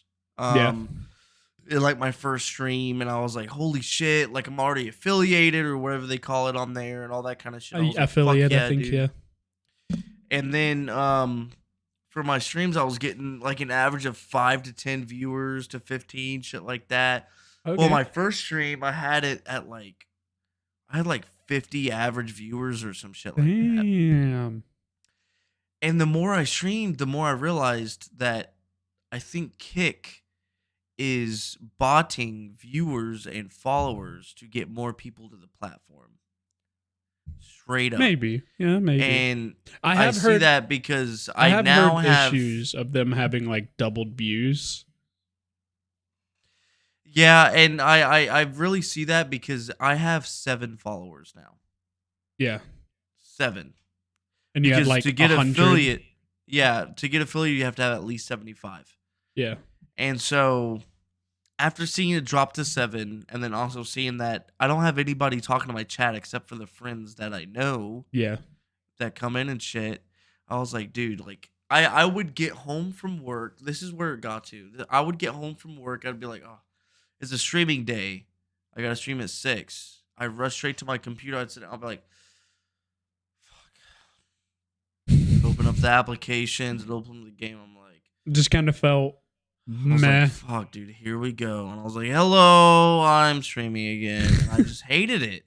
I hated it. Yeah. And it really took me realizing that to be like, fuck, dude, I don't know if I like this. Do you remember what I told you a few months ago, kind of off the record, about streaming like that? Because I remember what I said. Not exactly. You've said a lot of things. I remember saying that kind of keeping up that schedule might get very dull and very... You would get burnt out very quickly streaming every single day for 1 week straight, and even taking that week break off would still kind of feel meh. Yeah, and I mean, like... It's weird. It's a shitty thing because I've been streaming for like that for at least 6 months. Yeah. And you did it consistently. I've honestly only gained one legit person because the rest of the people that came were from that one person that just happened to be a YouTuber. Yeah. And all the people after that, when I went up, was because I had a lot of viewers because of those YouTubers, and I got rated by a few massive fucking streamers with hundreds of viewers in their streams. Yeah. And not a single one of them stuck around afterwards. That's what I was watching for. And seeing that, I do also in the game, remember the game that I was streaming on, was a good game to stream on. It had high viewer average with low channels, but I still wasn't growing. So then I was like really looking into it, thinking about it. And that's when I decided to cut the fucking streaming unless we're playing a game that is stream worthy, that it's not record worthy, and going straight to YouTube. So, like, as of right now, I've already posted 2 episodes of Drug Dealer Simulator. Okay. I don't know why, but I think it's a fun little cool indie game. Yeah. And so far with recording and editing and uploading those 2 videos, I'm like ecstatic. Like I'm ready to record some more. I'm ready to edit and post and all that shit. I'm excited. Yeah. And like there's not a lot of growth, but I see the views and I see the subscribers. I've gone up a few subscribers. And I'm just like, maybe it's because doing it live and sitting there for 4 hours and not seeing a single new person jump in and say hello. Yeah. Unless they're selling fucking graphics and shit. It's way better. Yeah. And I have a schedule. I don't really schedule it. I just kind of do it when I want to. Do it, yeah. See, like, I know I mentioned to you that I wanted to start doing YouTube as well. Surprised anyone? I also, I know I quit streaming for a while there, and it's for reasons that I don't even think I really know. I think Mikey kind of hit the nail on the head. It's not that I wasn't growing, because it was odd. I kind of quit in the middle of one of my best months, like one of my best series of months that I had. I kind of got bored isn't the word I want to use, because I was still having fun, but it was a sense of melancholy, I guess. Hey, move your mic a little bit. Sorry. It was a sense of melancholy, I suppose. It was something, a sense of nothingness is what I was really feeling. Yeah. It wasn't ever, I didn't feel bored because I was having fun playing games with my friends, just streaming to like 5-6 people that I had. I mean, I had like 200, almost 300 followers at like the most. I was getting like 5-10 average views. That's nothing, dude. I had like 150,000 followers on Twitter. Hell yeah, dude. Not minuscule in comparison. not a percentage of that was legit. Yeah. Yeah. I have some bad friends. Yeah. But like I just kind of felt that sense of nothingness every time like I'd hit live. And like I'd always be kind of energetic in a very calm way, you know, like a very calm demeanor of like just not really over the top reactions, but more of like, yo, what's going on, guys? You know, like, you guys doing all right today? You know, fucking hell, I hope y'all are having a great day. But it was never like YouTube level of like, hey guys, what's going on today? I hope y'all are having a great day. You know, just kind of more of like a chilled out version of that, which is kind of me. But every time I hit live, like you said, I kind of felt that sense of like, you know, like, here we go. But it wasn't ever like a forced feeling. It was more of nothingness. There was no feeling there. I think one of the biggest things that I've really thought about too, a massive thing that I've thought about, was that if you stream for 4 hours, 5 hours one night, and you don't gain a single new follower, a single new video or viewer or anything, that's 5 hours basically wasted. Wasted. I make a playthrough of a certain video game. Somebody in a year to 2 years to 3 years to 4 years from now could find that first episode and still watch it, subscribe, and watch the entire series. Yeah. You know? So it's like your content's up forever. I right now, my first episode has like 30 views on it. In 2 years from now, I could have 1,000, you know? Or more. Who knows? 1,000 of those, out of 1,000 of those viewers, 50 of them could have subscribed and seen my new content. Yeah. And that's why I think YouTube and doing videos instead of live streams is better, because you'll always be there. Yeah. You'll always have a thing with that. I kind of chose to go to YouTube for a different route, honestly. Mine was more of, I say going to YouTube. I don't have a channel. I still haven't posted anything. I'm still in the process of recording, but that's because I'm not wanting to do your typical Let's Plays, right? I'm wanting to do kind of like highly edited, more of like funny moments style videos, right? And those style of videos can kind of take a while because I'm not wanting to do just specifically like a Smitty playthrough, like the big YouTuber Smitty, how he does it where he'll play one game and the funny moments will come from that one game. I kind of want it to span over like a couple days of footage of recording so I could find like the absolute funniest things that my friends and I do because we're not very funny cunts. So it's hard to find the funny moments. So you're into the funny, quick videos. Yeah, the more comedy style. Yes, exactly. I'm into the Let's Play. Yeah, not something that like you're gonna come to my channel looking for informative videos on how to play a game. Right? Yeah. Like it's more of like you're gonna watch my video mostly blankly thinking because there's not gonna be a rhyme, rhythm, or reason. But I've just been kind of I haven't really been doing much to it yet just because like I kind of want everything to not be perfect, but just be set up right. If that makes sense. Like, I want, so how I have it planned is I'm going to be like the main guy recording and it's going to be me and a couple friends, random friends, playing a game, a couple different games, whatever. And I'll have my POV and my buddy's POV, who's also a YouTuber by the name of Nacho Zombies. You know him. And I'll also ask him to record to capture his POV as well. So that way we could, because sometimes like there's some stuff that's funny that requires context and you might not get the context in your eyes. So I think it'd be nice to kind of have that second pair of eyes to get, maybe another funny moment that I might have missed or something like that. Right. So it's hard to kind of time up our scheduling because when I'm at work, he's off. And when he's at work, I'm off. So it's kind of like hard to weave in and out. But the idea that I have, I just hope I could do it right because it's one of those things where in my mind, I have something kind of laid out how I want it. It's a matter of actually doing it. That's the issue that I know I'm going to struggle with. Yeah, that makes sense.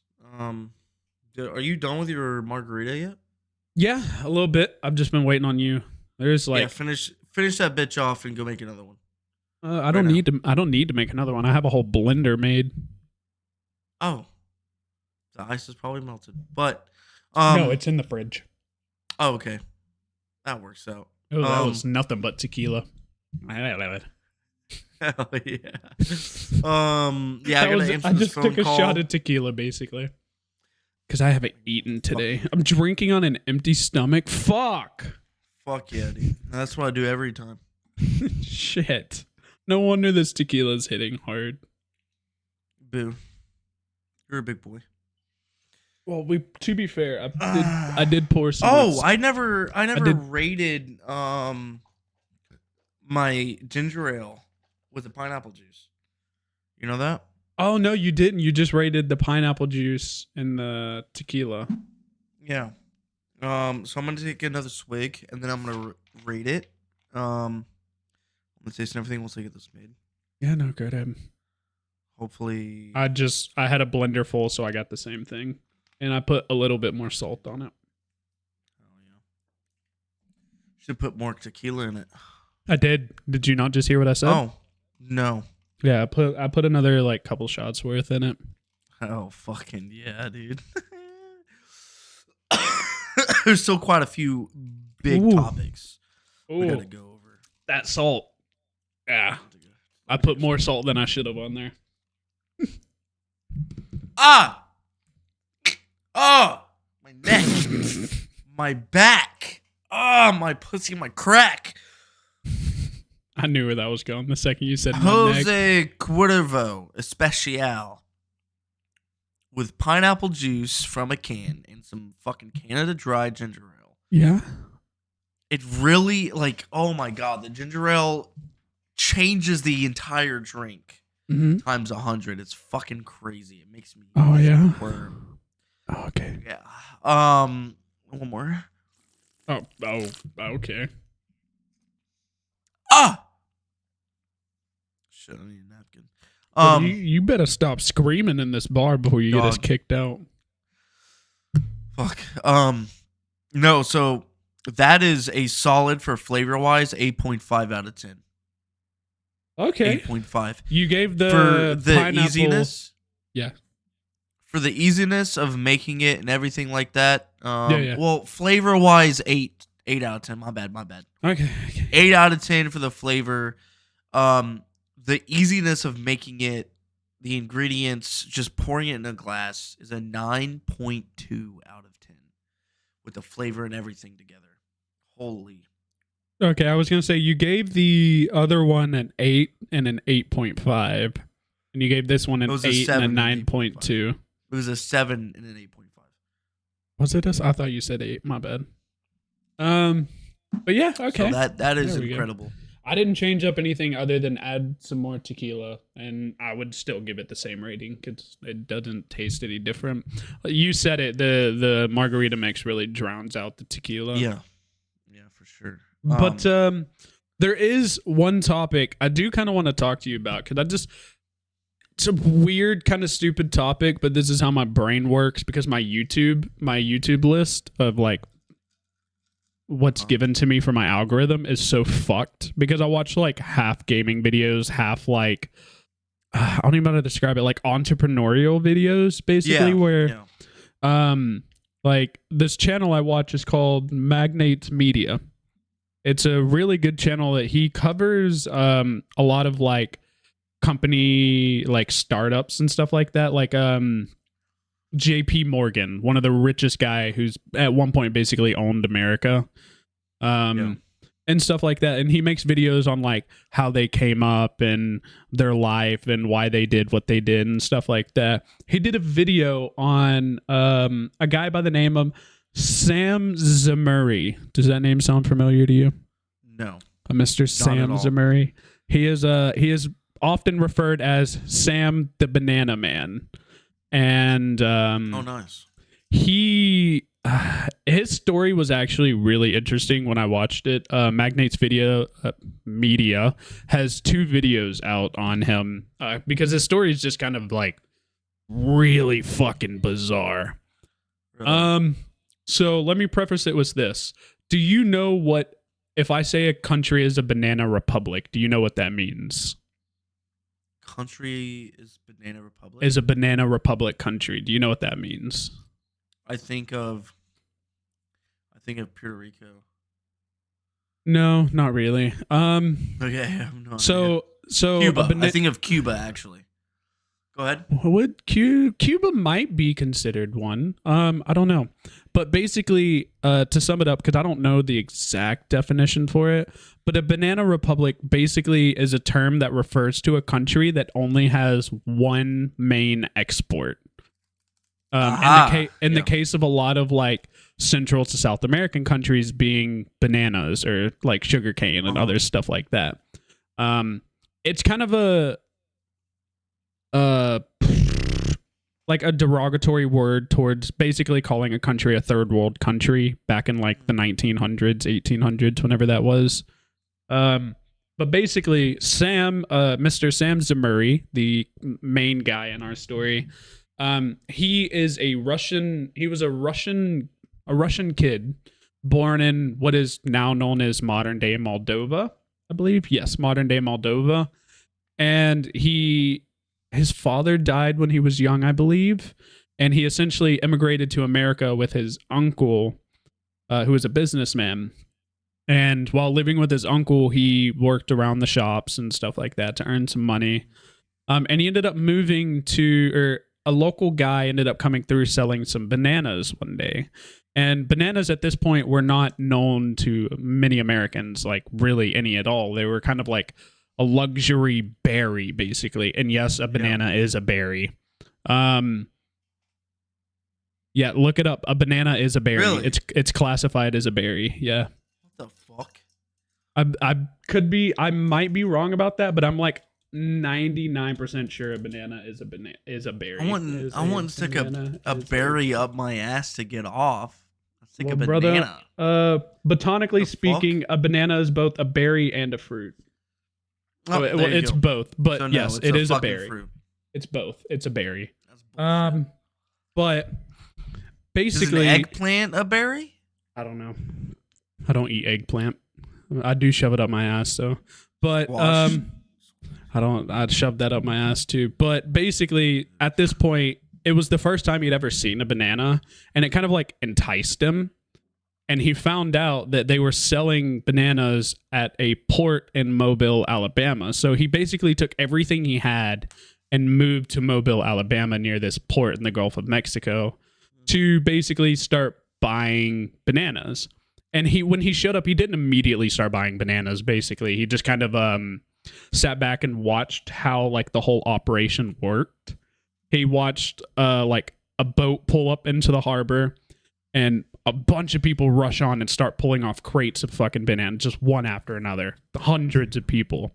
And then you have like these brokers for the company that own these bananas, and they basically sell them in piles of ripe, like 3 separate piles, like the greenish ones that can last the longest because they're not quite ripe yet, the ones that are like in the middle, and then the ripe ones. And he noticed that almost always the green ones and the second ones would get sold first because they last the longest. You could store them for longer, whereas the ripe ones only had about like a 5 to 7 day lifespan before you had to chuck them out. And basically his whole business was buying as many ripe bananas as he could and selling them before they spoiled. He'd had 7 days to sell them. And he essentially became so rich doing it that the company that was selling the bananas to him, I forget the name of the company, but it's a really big company. But they basically signed a deal with him that they would only sell him ripe bananas. Like he had first call to all ripe bananas coming into that port. And that was his way of making money. But the issue is like, the profit margins are very small, obviously, because you're buying them for like, say, $2. But they're ripe bananas. They only last 5 to 7 days before they spoil. Say you're traveling halfway across the country. That's already like a 3-day trip. So you only have 2 days to sell half of the bananas, right? Yeah. And his whole thing is because like back then train was the primary transportation. He got held up one time at a train station, and he hopped off and ran to like the local Western Union and begged them to phone ahead to the next train stop, telling them that he was selling bananas. And basically just he begged that guy so much that he even offered a portion of the money he made from selling the bananas to the guy. So he did. And when he showed up to the next stop, he had sold out of all of his bananas because there were so many people there waiting. And so, like, that basically started his whole business as the banana man. But he realized that it wasn't very profitable. He wanted to become the banana man, right? So he set out his way to buy some land, some, like, farmland out in Central America to start farming bananas. And then he also bought some boats to start shipping them to America. And like it's such a wild, bizarre story that what I basically just told you and summed up is like 1% of his entire story. He ended up overthrowing the government of Guatemala or Honduras. I forget which country he was like stationed in whenever he moved there. But like the government there at the time wasn't giving him very many tax breaks. And because bananas are so kind of like the profit margins could be very small, you kind of need all the tax breaks you can get. So he essentially would organize a coup, and a rebellion would strike, and they would essentially force that prime minister, president out. And he would essentially have someone else come in who would be on like his payroll, and they would give him all the tax breaks he'd asked for, give him more land and stuff like that.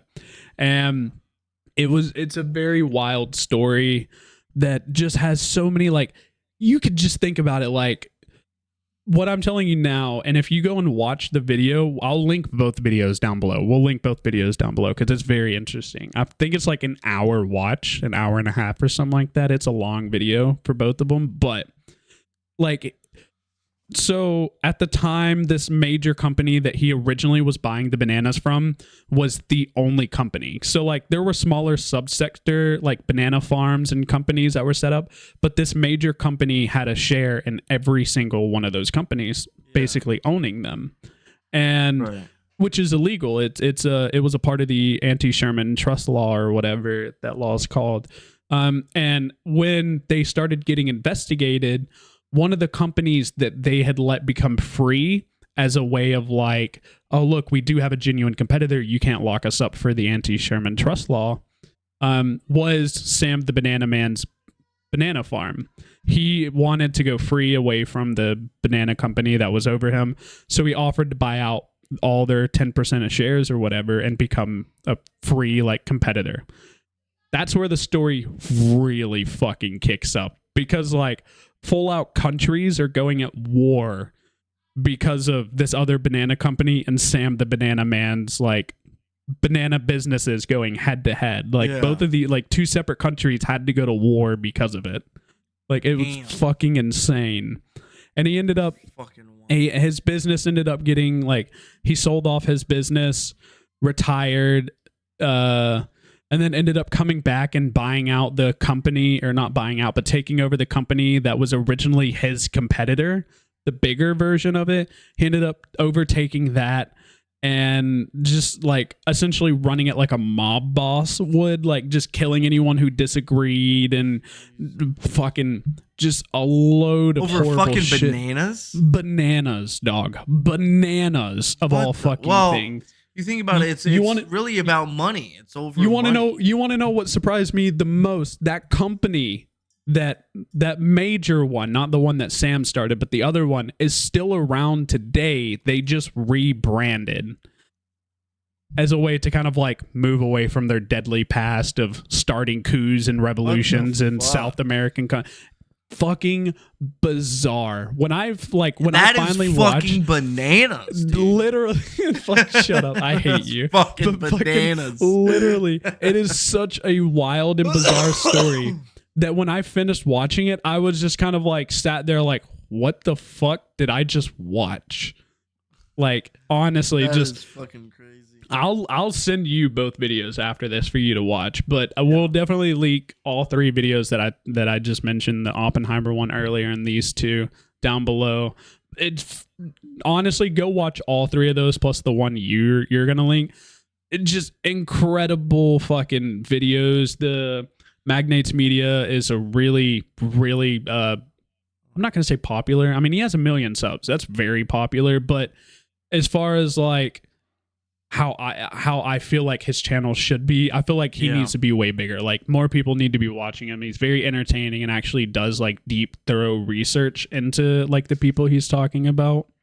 So definitely go give them a follow. He makes other interesting videos for sure. Just fucking bizarre. Bananas, dude. For bananas. Something huge, all right? This is the transition over to video games. Something that some of you may have been waiting for. Yeah, usually we talk about that first. Yeah, so this is going to be one of the last things, I guess. Or just one of the far into the pod. I have one more thing that I want to talk about, but it's more of like a joke thing. It's not something. We'll talk about yours first, but mine's more of like a joke. So one of the biggest things right now, in the gaming community, there's a lot of things that are big, but this one is about phasmophobia. I think I know what you're about to talk about. Yeah. Phasmophobia has been releasing teasers for months. Shut up. I'm a little intoxicated. Yeah, I feel that. They are about to release next Tuesday at the latest, right? It was supposed to happen a week or two ago. 2 to 3 weeks ago, but they delayed it to the latest of next Tuesday. Of one of the biggest Phasmophobia updates to ever come. It's supposed to be 1.0. I think they're officially coming out of I think so. early access. Phasmophobia. If you don't know what Phasmophobia is it's a You're hunt. It's missing a out. ghost hunting game. You're missing out. It's a one of ghost the hunting game. We're playing that So game you're- tonight. I'm down, dog. I'm down. I'll I mean, have to reinstall I it, but- haven't played it at all for the past like 2 weeks, just because I'm waiting for this update to come out. But I just realized yesterday, after looking at their Discord and shit, that they stalled it for 2 weeks.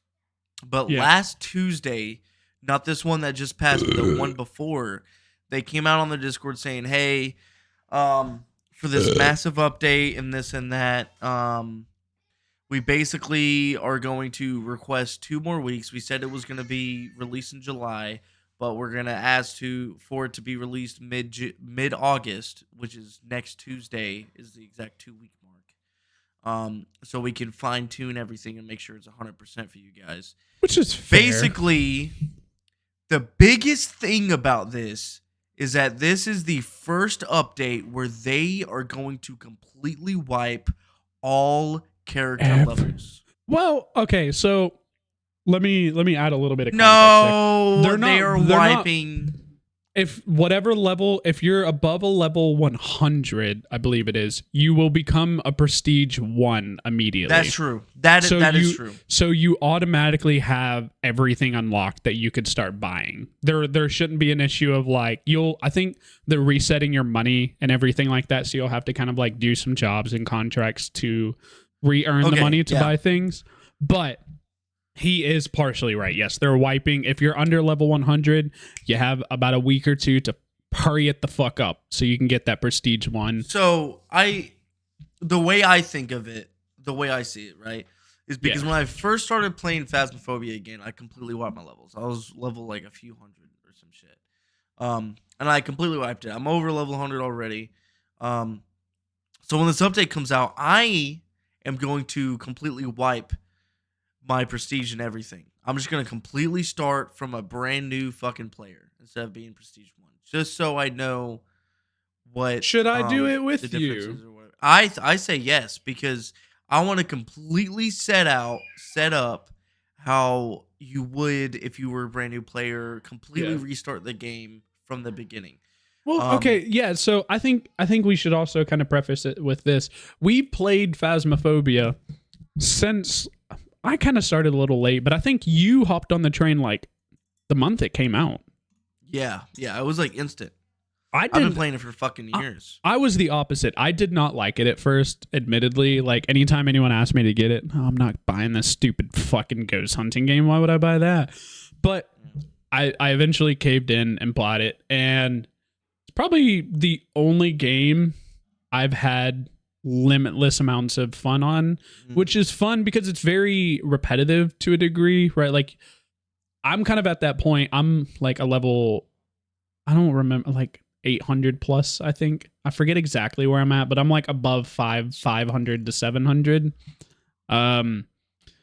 Where like I'll kind of walk in, and unless it's a brand new ghost that I really haven't researched or anything, I could kind of be like, within a few minutes, be like, "Oh, okay, it'll probably be like one of these types of ghosts." Yeah. And usually I'm right because I've just played the game so much, but that's also because that shows that I like it. I enjoy it, that I'm willing to put in the time and effort to learn the ghost, how they act and why they do the things they do, and like figure out how to get other evidences rather than the exact ones you need to get, like dots and shit like that. And one of the things with Phasmophobia is that there's so many different ghosts and you have to learn each ghost. So it takes a lot of time to get really good at the game.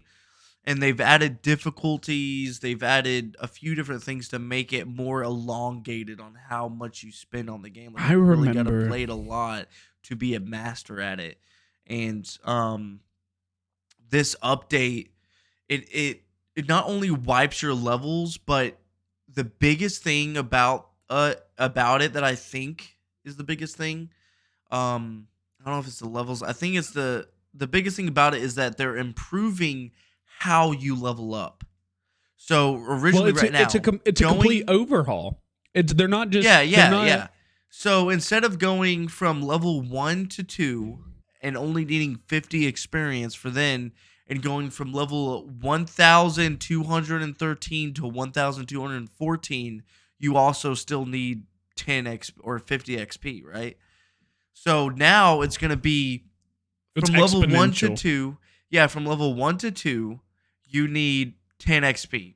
From level 99 to 100, you need 10,000 XP. Yeah. And then when you hit 100, you can either prestige like Call of Duty, or you can stay in that realm but not get that badge for XP, which Yeah. is huge because whenever you do prestige, you lose every single thing that you learned or like you gained, like all the equipment and shit You like that. lose gotta all your restart, equipment and everything. but Yep. you get the badge and shit. You get to say, "Hey, I've been playing this game for a while." And it also one thing that has kind of been my argument with the game for a while is always been the repetitiveness, because I understand that while I might enjoy running into the same house every single time, figuring out the same ghost every single time, that could be a dull experience for a new player who might not have that kind of fun with a game like that, right? So and switching it up and kind of giving me that chance to rank up to level 100 and then get a fresh restart feeling like I'm a brand new player again, but with a badge and other accessible items or accessories is what I meant to say. Is I'm sure, yeah, it'll also get very repetitive after like prestige 2 or 3, but it still also adds that conflict of like when you restart, it's like, fuck man, we're walking into this house with basic equipment. Rather than, right now we have everything that you can get, and the only time we spice it up is if we decide to do a challenge, like a no flashlight challenge or a no thing and challenge. that's one of the greatest things about Phasmo is that before they came out with the challenges, you could make your own challenges and say, "Oh, we go in only using voices in game. We don't use Discord." Or only using the basic equipment, shit like that. And then they added the challenges where you had to play certain maps, you had to do certain things, which was huge. But with this update, the huge thing is like, if you hit level 10,000 in your mind, you're like, woohoo, I did it. Level 10,000. That's it. Now you hit level 10,000, you're like, holy fucking shit, I fucking did it, Yeah. Or level 10 prestige or whatever the deal is. It's big. Yeah. No, for sure. And I think one of the other major things about this update isn't just the leveling system. It's also the fact that they're adding 75 new items. Yeah. Well, that's because they're giving everything a tier system now. Yes. As well. Yes. So whenever you hit prestige 17, you could say you're going to start at tier 1 with everything. You're going to have the basic flashlight, the basic EMF, parabolic microphone, all that kind of shit. And then when you level up, after being fucking prestige 17, you still got to work towards getting better equipment. So tier 2, then tier 3, and then by the time you hit tier 3, you're fucking Ghostmaster Hunter. I wonder. Or Ghost Hunter Master. And then you have to prestige again, but whenever you hit tier 3, and then start back from the beginning. So it's a constant reset of your game. I wonder if they're gonna follow like the Call of Duty route where you get like the permanent unlock tokens as well after every prestige. Do you remember that in Call of Duty? Yeah. Whereas like after every prestige, you have that one permanent thing you can unlock that you don't lose. So that way there's not necessarily that feeling of grind happening. So I doubt in their little leaks and their little teasers they put everything they're adding in. Well, yeah, of course. So it's going to be also major. Hold on. The biggest fucking thing about this update, I completely forgot. Biggest fucking thing. It's either this update or an update a week later because it's supposed to come out in August as well. But the game is also going to release on every single console. Oh, yeah. PlayStation, Xbox, all that shit. And it's going to be cross-platform. I was going to is it going to be cross-platform? Which is funny. Yes, it is cross-platform. Because my sister's been wanting to get Phasmophobia on her computer. And I've been telling her to just wait if she wants to get it on her Xbox. That she can, but I'm not sure what she wants to do. But yeah, no, that is really cool. I knew they announced it, but I wasn't sure if it was going to be cross-platform or not. So yeah, it's cross-platform. That's I really confirmed nice. that. I've been looking deep into it. It's 100% going to be cross-platform. On the ID cards, you know that little circle, that Yeah, invisible circle that you have? Yeah. That is for prestige. Yeah. And then for the upper left-hand corner, it's going to tell you if you're on Steam, Xbox, PlayStation, all that kind of shit. Oh, okay. Okay. So Yeah, no, it's dude, I love Phasmophobia, but for a different reason than most. Is mostly just because of how active the developers are with the community. Right? yeah, Like and it's one of the few instances, unless like you get like a solo developer or like a really small team. The Kinetic Energy team, I believe that's their name. They might necessarily be small. They only have like maybe 4 or 5 employees or something like that. It's still very much like they're all open with the community. You know, like they take feedback. They understand what the community likes. They stream with some of the bigger streamers that play the game and get that as a chance in a way to voice what they want to do to the community and stuff like that. And it's always a really nice interaction. Ensem is one of the bigger, more notable guys who I really started watching. Ensem is very knowledgeable when it comes to the game of Phasmophobia, or really just any horror game genre out there. That dude is, and it's on a different level. that's the thing that's going to be with me, is because for YouTube I'm doing playthroughs, but that's one of the games I'm going to stream on Kick full time. Phasmo? Play fucking Phasmophobia.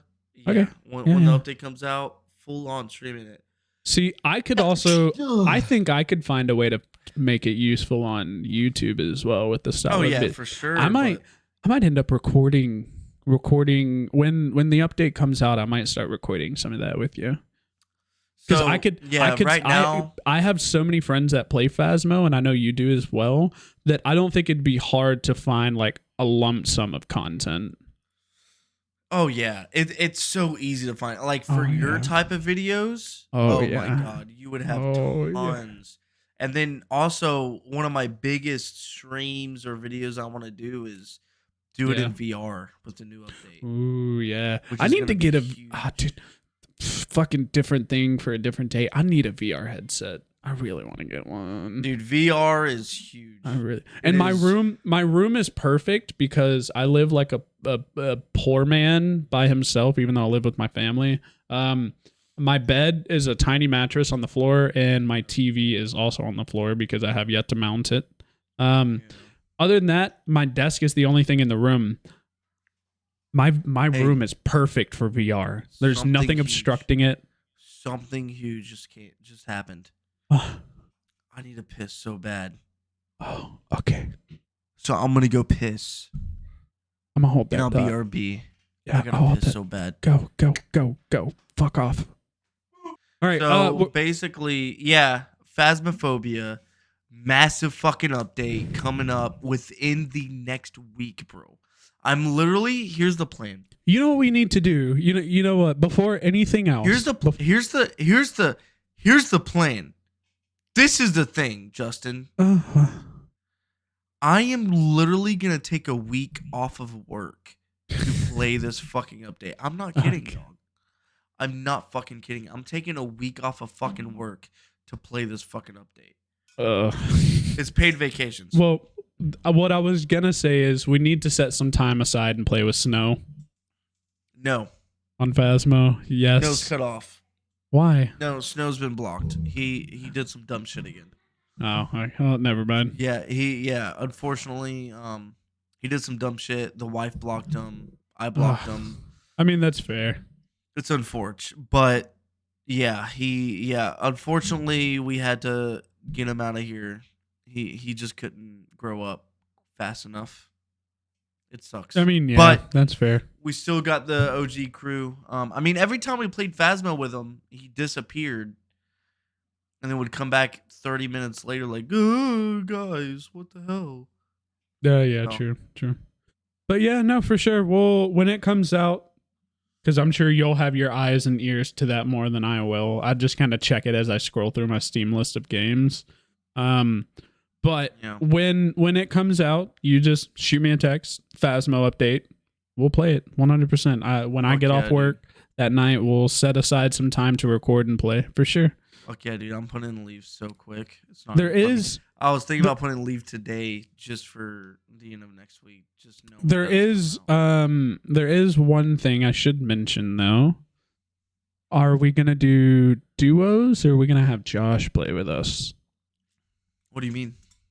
when we play Phasmo? Like when we do our week-long bender on Phasmo? Oh, she's Are gonna we- be there with us for sure. Okay, I was gonna say, is it She just gonna be loves that us? fucking game. That's what I thought, because she adds a variety to that game that Yeah. so Jocelyn in our group, his wife, is very much like, she's not the scaredy cat, but she does scream a lot. Yeah. And it Yeah. very much adds comedic value because like, especially for me, someone who's played the game a lot, it's very like, when you see that white mist pop across your screen, you immediately know you're going to hear like a ah or something, Yeah, right? Like you're going to yeah. hear a loud noise. She's played it for a while, but she still doesn't expect it. So it's like you Yep. see it, you know it's going to happen. You kind of Freaks like the fuck brace out. for it. I'm thinking about getting her a fucking camera and Streamlabs so she can record her side and send it to me. Oh, Throw it yes. in. Yes. That would Yeah, be that fucking would. awesome. I'd love to have that as well. I'd have to ask for permission as well. That's just, she adds that level of comedy accidentally that would be perfect for like most people. Because it's like you're hiding in a closet. You know, realistically, you're going to be safe, but you have her sitting right beside you going, oh my God, what the fuck? Oh my God, what the fuck? What the fuck? What the fuck? It's coming this way. And you're just like, we're fine. It's on the other side of the house. It's just that level. Playing with her is always a treat because she's very funny. Oh, yeah. Even Oh, yeah. like Sons of the Forest, cannibals, God. cannibals, cannibals, or Yeah, she's she's dead hilarious. silent, getting hit. Yeah, I love her to death. She's definitely an aspect that we're gonna have in for this big update. She's been bugging me so much about this next update. She's like, look it up, see when it is. And then whenever I told her that they asked for 2 more weeks, she was like, what the fuck? But at the same What the time, she fuck? was like, well, at least we know now that it's gonna be in this time frame and it's not just See, in the wind. I see. They I'm did in that. update us. I'm kind of in that feeling with Contraband Police right now too. That's a kind of newish game. I think that came out last year, something like that. I think this am year. so about, dude. I am so about these indie games, these little small games like Contraband Police, Drug Such Dealer a fun Sim. game. Oh Contraband my God, Police- I'm so excited. Contraband Police is like Papers, Please, if you've ever played that game. It's very nitty gritty. You kind of like you're a guard, a checkpoint guard, basically telling people yes or no if they're allowed to enter your country or not. Every kind of like chapter or section that you go through, there's different rules and restrictions that are placed on certain things. So like in one section, it's like, okay, you know, like anyone that has over this many items is not allowed in the country, and you got to go through and individually count those items. And it could be very nitty gritty. And then, you know, the next chapter, it's like, okay, a virus is hit, you know, anyone that doesn't have a vaccination card is immediately out. And, you know, you got to find out if the papers are forged by checking all the names on the different Yeah. documents and it's so nitty gritty, but I love little stuff like that. The only reason I bring that up is because they're coming out with an endless mode. They've been in production of it for like a month or two. They've delayed it a couple times. And I'm 50-50 on it because I'm like, okay, at least it's getting polished and we know it's going to be good. But they haven't said anything about delaying it. Like they delayed it to July 27th was the date that they originally wanted to, or the date Holy that they shit. had pushed it back to from the original date, which was middle of July, I think. They pushed it back to the 27th, the end. And then the 27th came and they were like, okay, time for play testing so we could roll it out. And it's like, okay, whatever. It's going to be delayed longer than the 27th, but at least we're getting to play test it. Play testing went awful, I heard. Half the people that had access couldn't even access it. And the other half had nothing but like buggy issues the whole time. So the second round of play testing had been delayed for a week.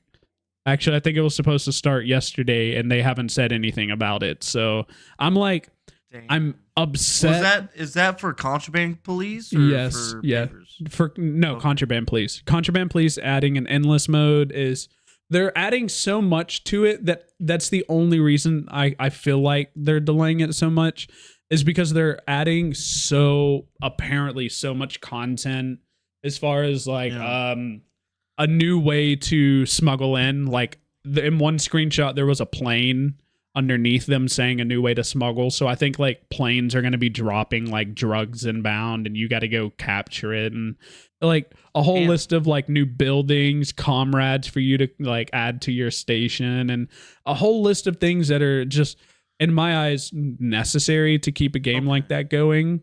But at the same time it's like please that's perfect. Just be honest with us. If you're going to delay it, at least delay it long enough so that way there's no like surprise delay like we're having now. If you were to just tell us like, hey guys, it's gonna be August, like late August, you could release it earlier than that. We'll be happy if you release it earlier than that if it's done, but at least then we'll know for sure the latest will be August. So it's like I'm upset at Phasmo for that, but I get it. I'm upset at Contraband Police, but I get it. And so many other games, I'm upset, but I get it. That's perfect because I'm trying to do Drug Dealer Simulator. Because they're coming out with the Drug Dealer Simulator 2 next month or a month after or whatever the deal is. Yeah, I'm kind of drunk. Yeah. They're coming out with a second one in a month or two. And then I was planning on doing Contraband Police after this series between the two or whatever the deal is. So if they come out with that update, that's fucking perfect. I have been like how you've been on Phasmo is how I've been with Contraband Police, is like checking their fucking Steam list every day, going to their website, seeing if they posted anything new. And every day I'm always disappointed when it's like, oh, we have a delay, or we've had an issue with playtesting, or we've had this issue in development. And like, I'm one of those people where like I get very upset because like gaming nowadays is very boring, right? Like a lot of people play games for a couple hours, put it down, pick up another one, right? Because there's no games that really grab your attention, and the ones that don't really have that much content. Like Sea of Thieves. When Sea of Thieves first came out, there was no content. I remember playing it the day it launched. I had to sit in that stupid, awful, like, queue of that black screen with the green wheel spinning nonstop with my friends waiting until, like, 6 a.m. to get into a lobby, only to do, like, 5 quests and realize that that's all there was. And after time and updates, there's a lot to do. So much so that, like, a new player now could get very overwhelmed with how much there is to do in Sea of Thieves. But Sea of Thieves was one of those games that also went through like that long trial process of like delay after delay and update not being delivered on this time and this date.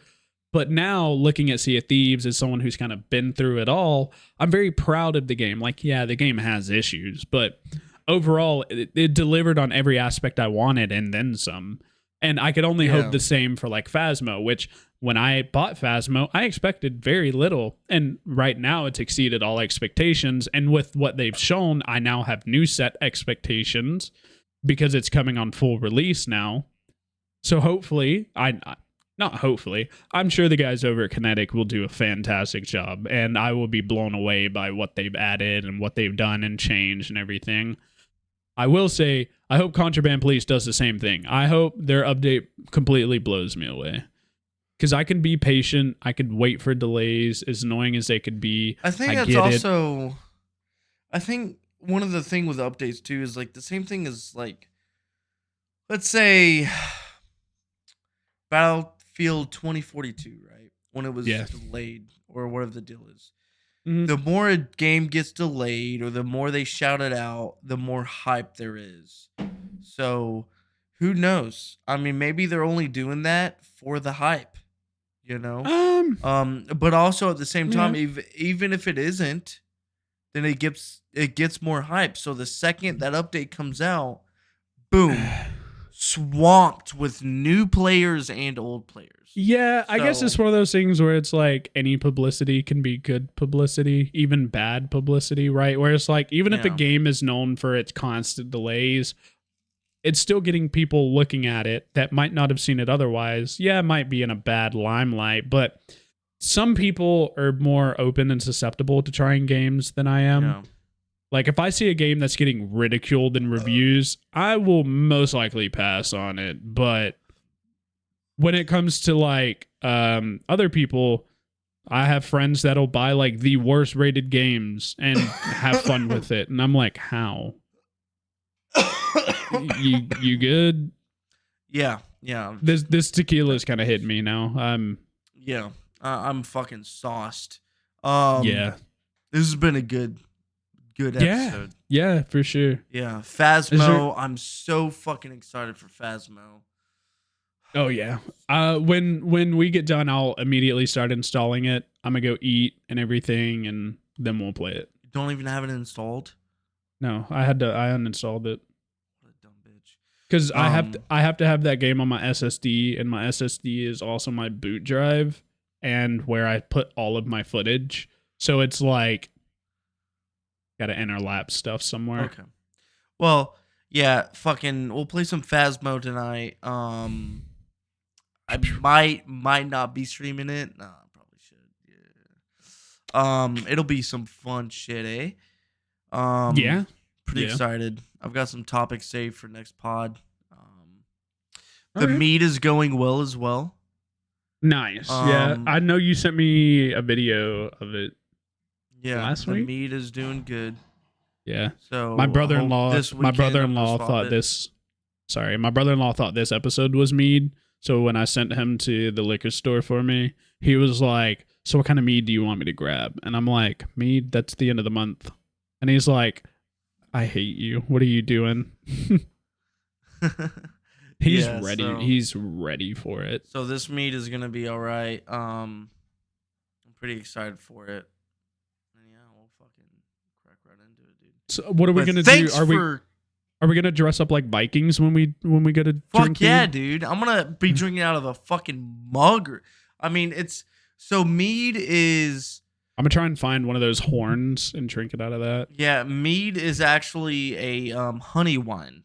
So Yeah. you're supposed to drink it like wine, but Yeah. that shit's fucking lame because I brewed this shit myself. So I'm probably gonna drink it out of a mug or some shit. That's fair. And Also, it should be good. I'm gonna swap I'm it over ashamed- this weekend, and it'll be clear. I'm gonna shame you real quick. You were trying to end the podcast without giving a rating on how drunk you are. Oh yeah, fuck me, dude. So on drunkenness, right? Drunkiness. This simple ass tequila beverage with some Canada Dry ginger ale and some pineapple juice. Dude, I'm feeling a little saucy right now. Yeah. I rate it out of everything, the flavor, the easiness of Yeah. being Okay. able to make it. Mm-hmm. Yeah. The simpleness of picking it up from the store. The sitting at my Hurry desk up! and making it is actually I'd say 9.2. 9.2 okay. because I'm feeling Okay. saucy as fuck, and that's Yeah. I drunk from the label, right below the label down to Down to the bottom of the label. I see that. yeah. So it's gotten me pretty fucking saucy, and I still have a full drink right here. So Yeah. not even that, not even Yeah. that. Above the label, I'd say from here to about here, or so. It's gotten me pretty saucy. So very excited with this drink. This is Yeah. great. I'm gonna be drinking tequila more in the future. Oh yeah. Would definitely recommend. Margaritas will definitely be on my to-go list more. I would say all overall, mine was I'm pretty toasty, but I ain't saucy, right? Like I ain't you level. Say like a 7.3. 7.3. Yeah, I'm pretty toasty, but Well- like I definitely got room for more. Like I could definitely be a little bit more fucked up. But I'm like, there's a few things that I'm at that comfortable level. Yeah, there's a few things that came into play with you. Is one, you're drinking margaritas, so it's less tequila, and two, you're fucking drinking a fucking Dr. Pepper at the same time. So I literally drank it that one time and that was it. Really? Yeah, that was it. Well, you can watch the whole pod. I think I maybe took 2 sips right at the beginning. One before you didn't see, and then that one. Well, then it's the fact of margaritas. It's just it's iced down. Yeah. It's not but I will say, definitely, still did get kind of toasty. If I added more tequila, you could definitely get a lot more fucked up. Okay. But I definitely I was finding my good center, and I was just having fun with it. 7.3, pretty respectable. Kind of got me feeling a type of way, I guess. I don't really know how to describe it. Definitely toasty, but not quite super drunk. Hell yeah. Well, this has been a good pod, I would say. Yeah, so, for sure. Thanks for coming by. I hope you enjoyed. Make sure you check the description for everything that we listed. Check us out on, if you're on fucking Spotify or Apple Podcasts or any of that kind of bullshit, check us out on YouTube. Comment down below what you liked and disliked about the pod. Hit that dislike button if you hated it. It's okay. We'll take that. Don't hit that fucking dislike button. I said it last week. I'll break your kneecaps. Fucking do it. We will take it as constructive criticism and turn it into something better. Ignore him. Thanks for coming out, and I'll definitely see you motherfuckers next time. Check the fucking hit that subscribe button over there, I think, or wherever it is. Down below, usually. Well, yeah, but like on the screen. This is the end screen. It's usually down in the corner somewhere. It's one of those corners. Somewhere. Hit the fucking subscribe button. Check out our latest pod. Check out our last pod, all that kind of good shit. And we'll see you fucking next time. Peace. Motherfuckers.